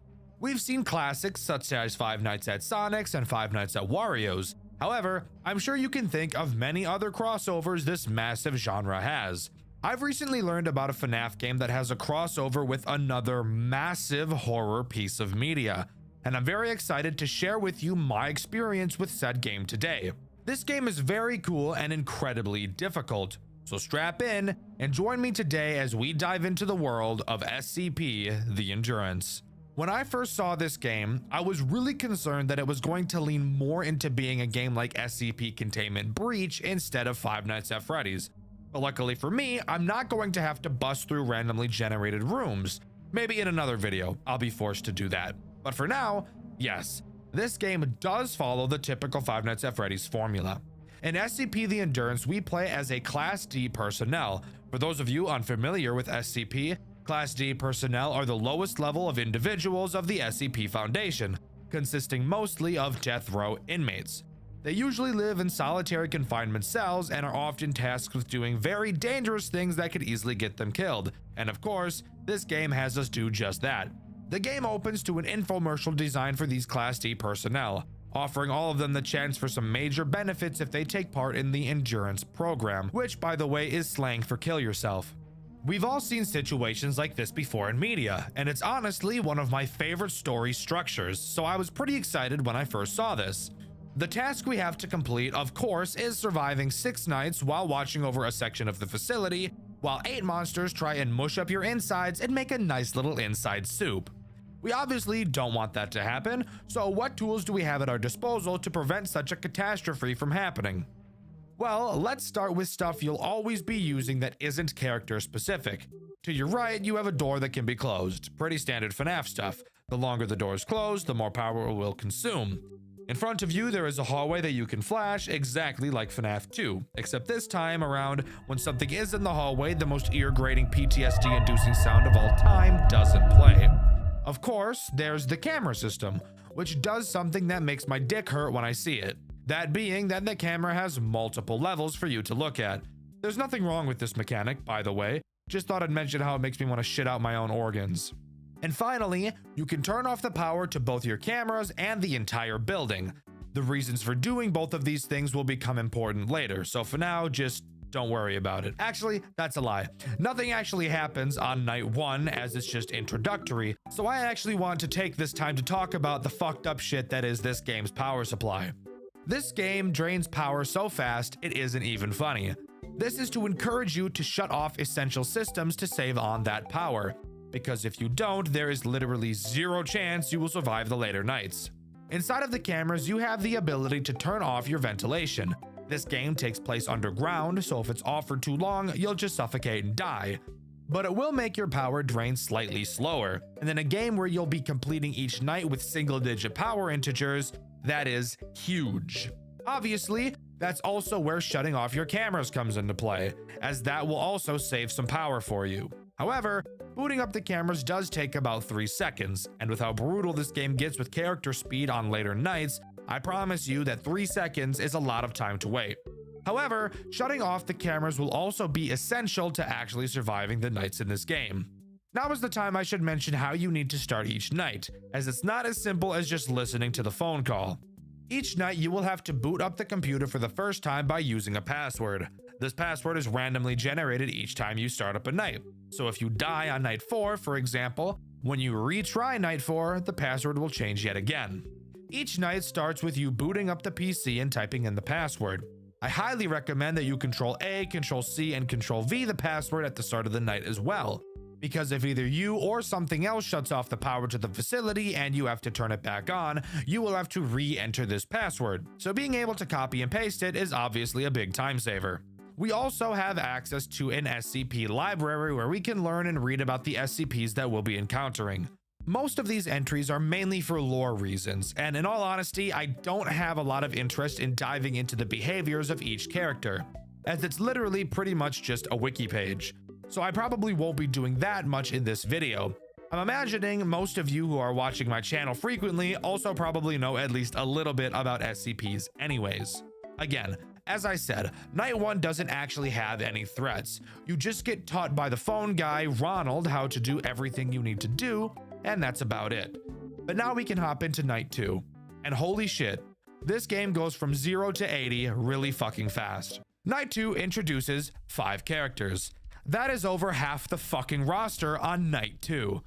I'm going to start with the easiest characters and work my way to the hardest.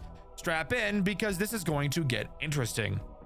By far, the easiest character to deal with in my opinion is SCP-860-2, who I will just be referring to as SCP-860. 860 is the only character that uses your door. It will appear outside of the door far away in the trees. Which, by the way, side note, I don't really know why there are trees outside of this door. We are underground, but whatever.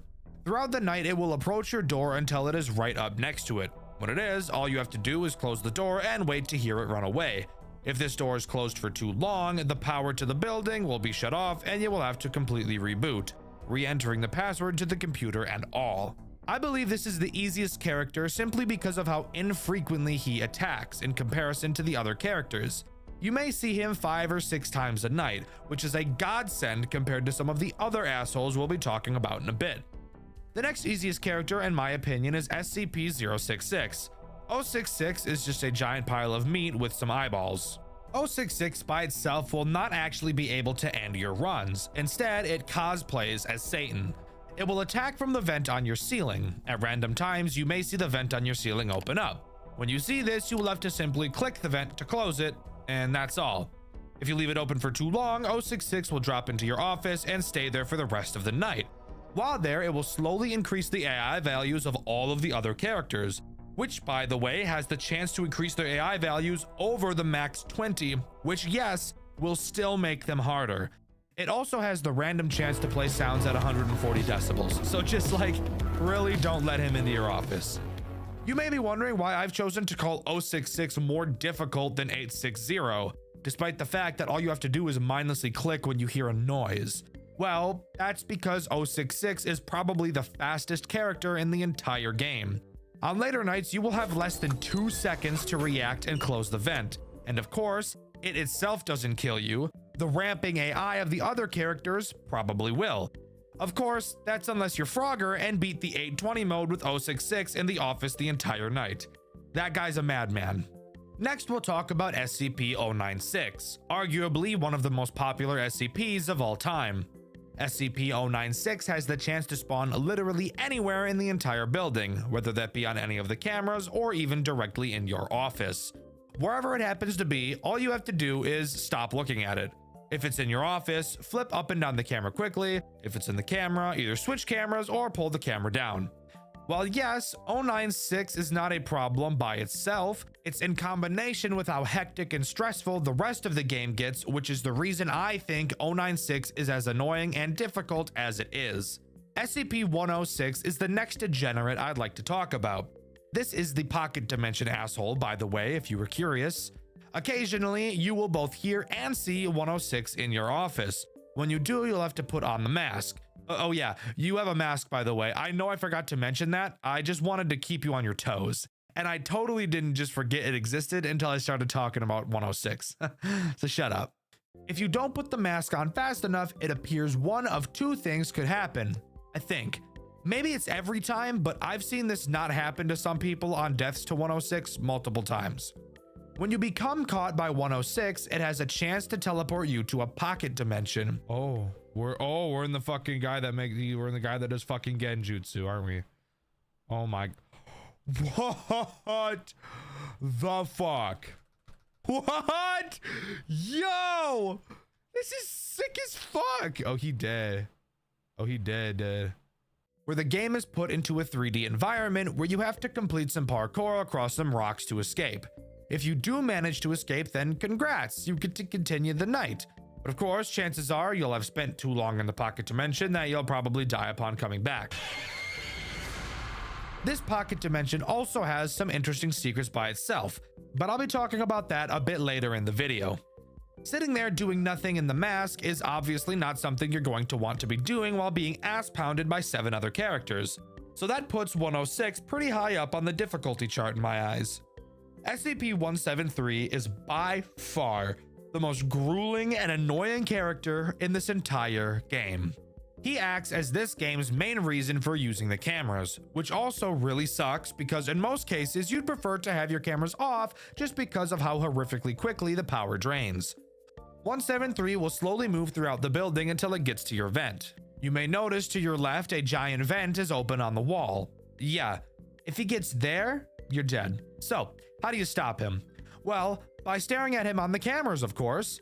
173 has this super awesome and totally not penis tearing attribute where it will never move backwards and only forwards. So you really have to make sure you have your eyes on this thing the entire night. However, I should mention that once 173 gets to your office, that it's not an immediate game over. Oh, hey, I'm not blinking. I am not blinking and I'm looking right at you. Looking right at you.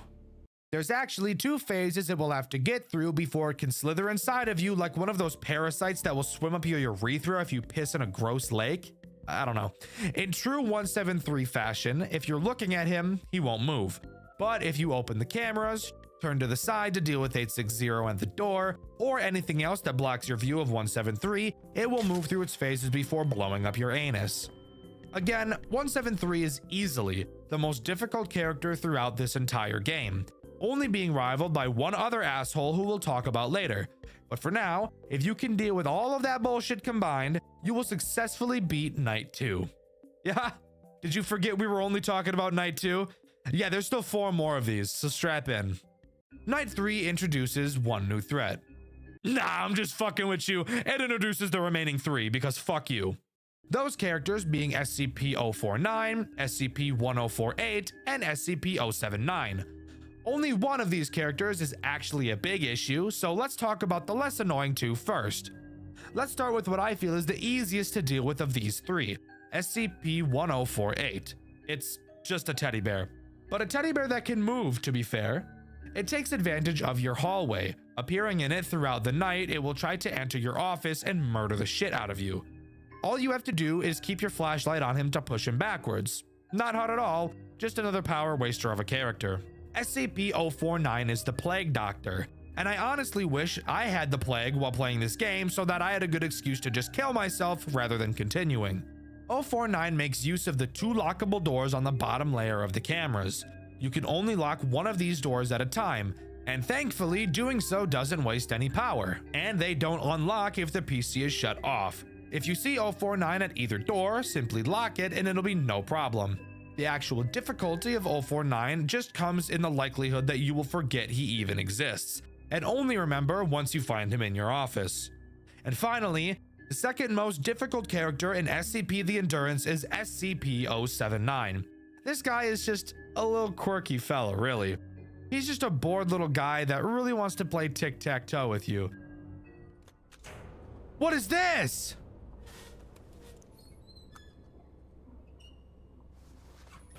What is that? Yes, I'm serious. There is a special panel to the left of your office. Throughout the night, 079 will play games of tic-tac-toe with you. Now, you may be a little inclined to completely pummel this stupid fucking computer's ass while playing this game with it. But I would actually advise against that, as if you lose too many games or win too many games against it, it'll get pissed off and start fucking with your lights and doors, which will probably end up leading to a death. So it's actually the best practice to just constantly draw against 079 every time you play. And there you have it. That is every single character in SCP the Endurance and how they work, all introduced on the 3rd night. And it's only going to continue to get more and more soul-sucking as your playthrough goes on. I'm gonna be completely honest with you guys. I couldn't complete Night 5. I put in a lot of attempts, but as I've mentioned multiple times in the past, I'm very bad at FNAF games, and I just couldn't beat it. I'm sure if I continued to pour in attempts that eventually I would complete it, as I did get to 5 AM a decent handful of times. I still have no desires to spend hours trying. I'd much prefer to just talk about it. After completing Night 5, we get the special meal we were mentioned to get at the beginning of the game in the infomercial. But guess what? We're still depressed because we're still in solitary confinement, and I'm about to tear my hair out, except I've already torn all the hair out of my head, so you'll have to use your imagination to figure out where I'm tearing the rest of my hair from.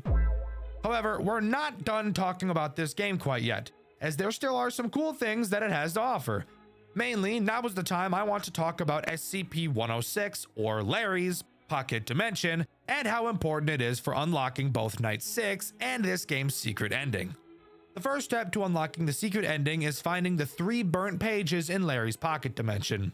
There are skeletons all around this dimension, and every time you enter, a piece of a burnt page will appear next to one of them, which, yes, means you will have to go into his pocket dimension multiple times to acquire them all.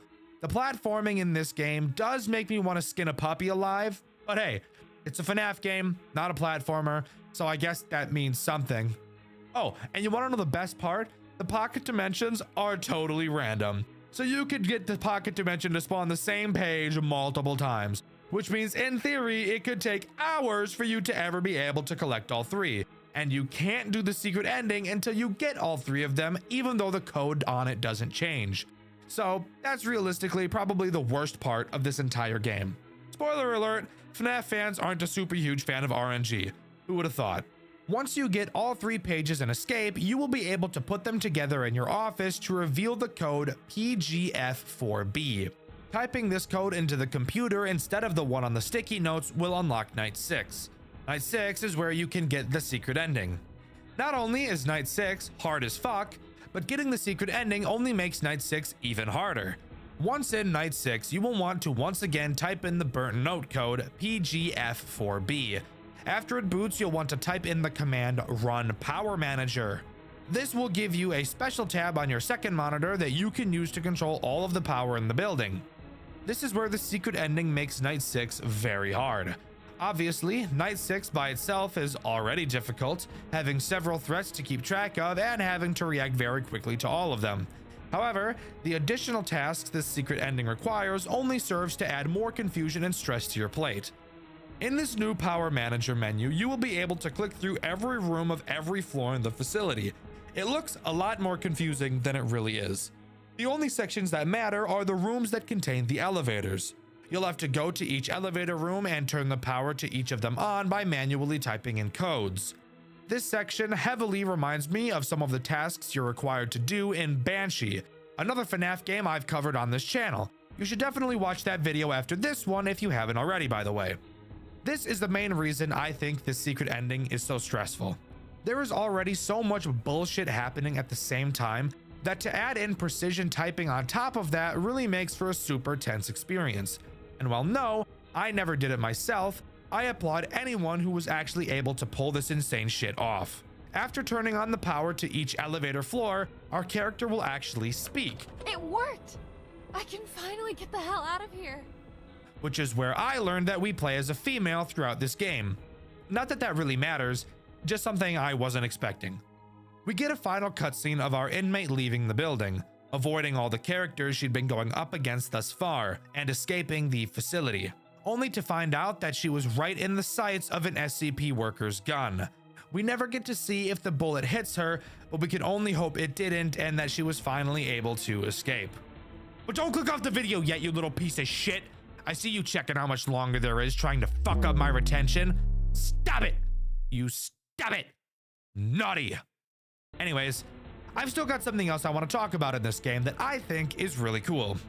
So, it's becoming more and more common for FNAF games to integrate Game Jolt achievements. I think that's awesome. I think achievement hunting is super cool. But something I notice about a lot of these FNAF game achievements is that they're boring. Oh, beat night 1, beat night 5, beat night 6, beat all 20 mode. Stuff you would imagine people are already doing, which I feel makes them not feel like achievements a lot of the time. SCP The Endurance also has these achievements, except I've noticed that it also has a lot of super fun ones. So I'd like to dedicate this section to talking about those achievements. The first achievement I want to mention is called Seriously How. It can be achieved by dying on night 1. You may be wondering how that's even possible, considering there are no characters active and you have unlimited power. Well, there still is one way to kill yourself during night 1, and that's by turning off the ventilation and suffocating yourself. If you do that, ta-da! You've got yourself an achievement. It's a goofy one, yes, but I still think it's pretty cool. The next achievement I want to mention is called Ah, There You Are. This achievement can be obtained by allowing SCP-1048 to completely enter your office. Once he does, if you spam click his nose enough, you'll get this achievement. Yes, quite a few of these are pretty silly by the way, but that's why I like them. The next achievement is called Oh Whoa, What's This? Hey, shut up. I just told you they were silly. This one can be achieved by simply using the command commands or help in the terminal.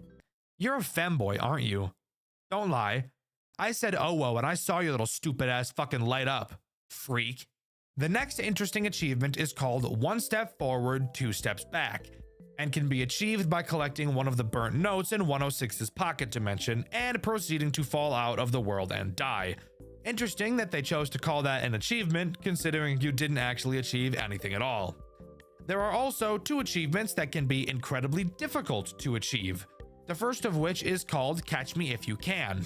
You get this achievement by surviving the night after aggroing SCP-096, which isn't necessarily too hard if you aggro him right at the end of the night, but you also have to hope that you can find him right at the end of the night.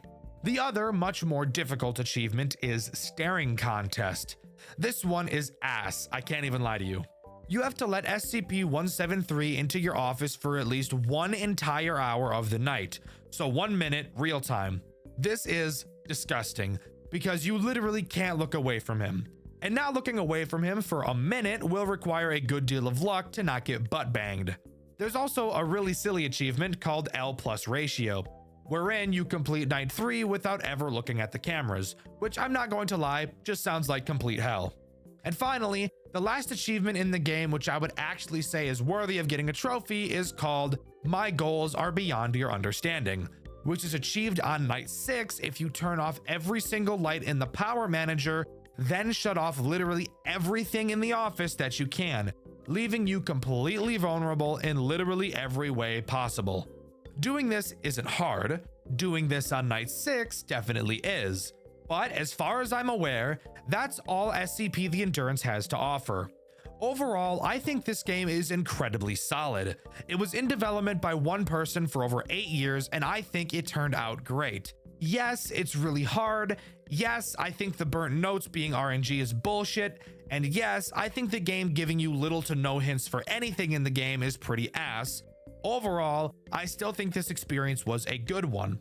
I think this is probably one of the most high-quality FNAF games I've seen in terms of how much dedication was poured into it, and I highly recommend you guys go and give it a try. In my Fredbear and Friends reboot video, I asked you guys what your least favorite mechanic in a FNAF game was, and my favorite answer was this one by Durgiz Nibble. They said having to reboot everything in FNAF 3 whenever you do anything, and I totally agree. I think that reboot panel is one of the most miserable things in any official FNAF game ever, and I would rather use steel wool as a toothbrush than ever have to deal with it again. The question of this video is, what is your favorite SCP and why? With the question of the video being asked, subscribe to the channel, I'd appreciate it a lot. I've been Dexter, and I'll see you guys in the next video. See ya!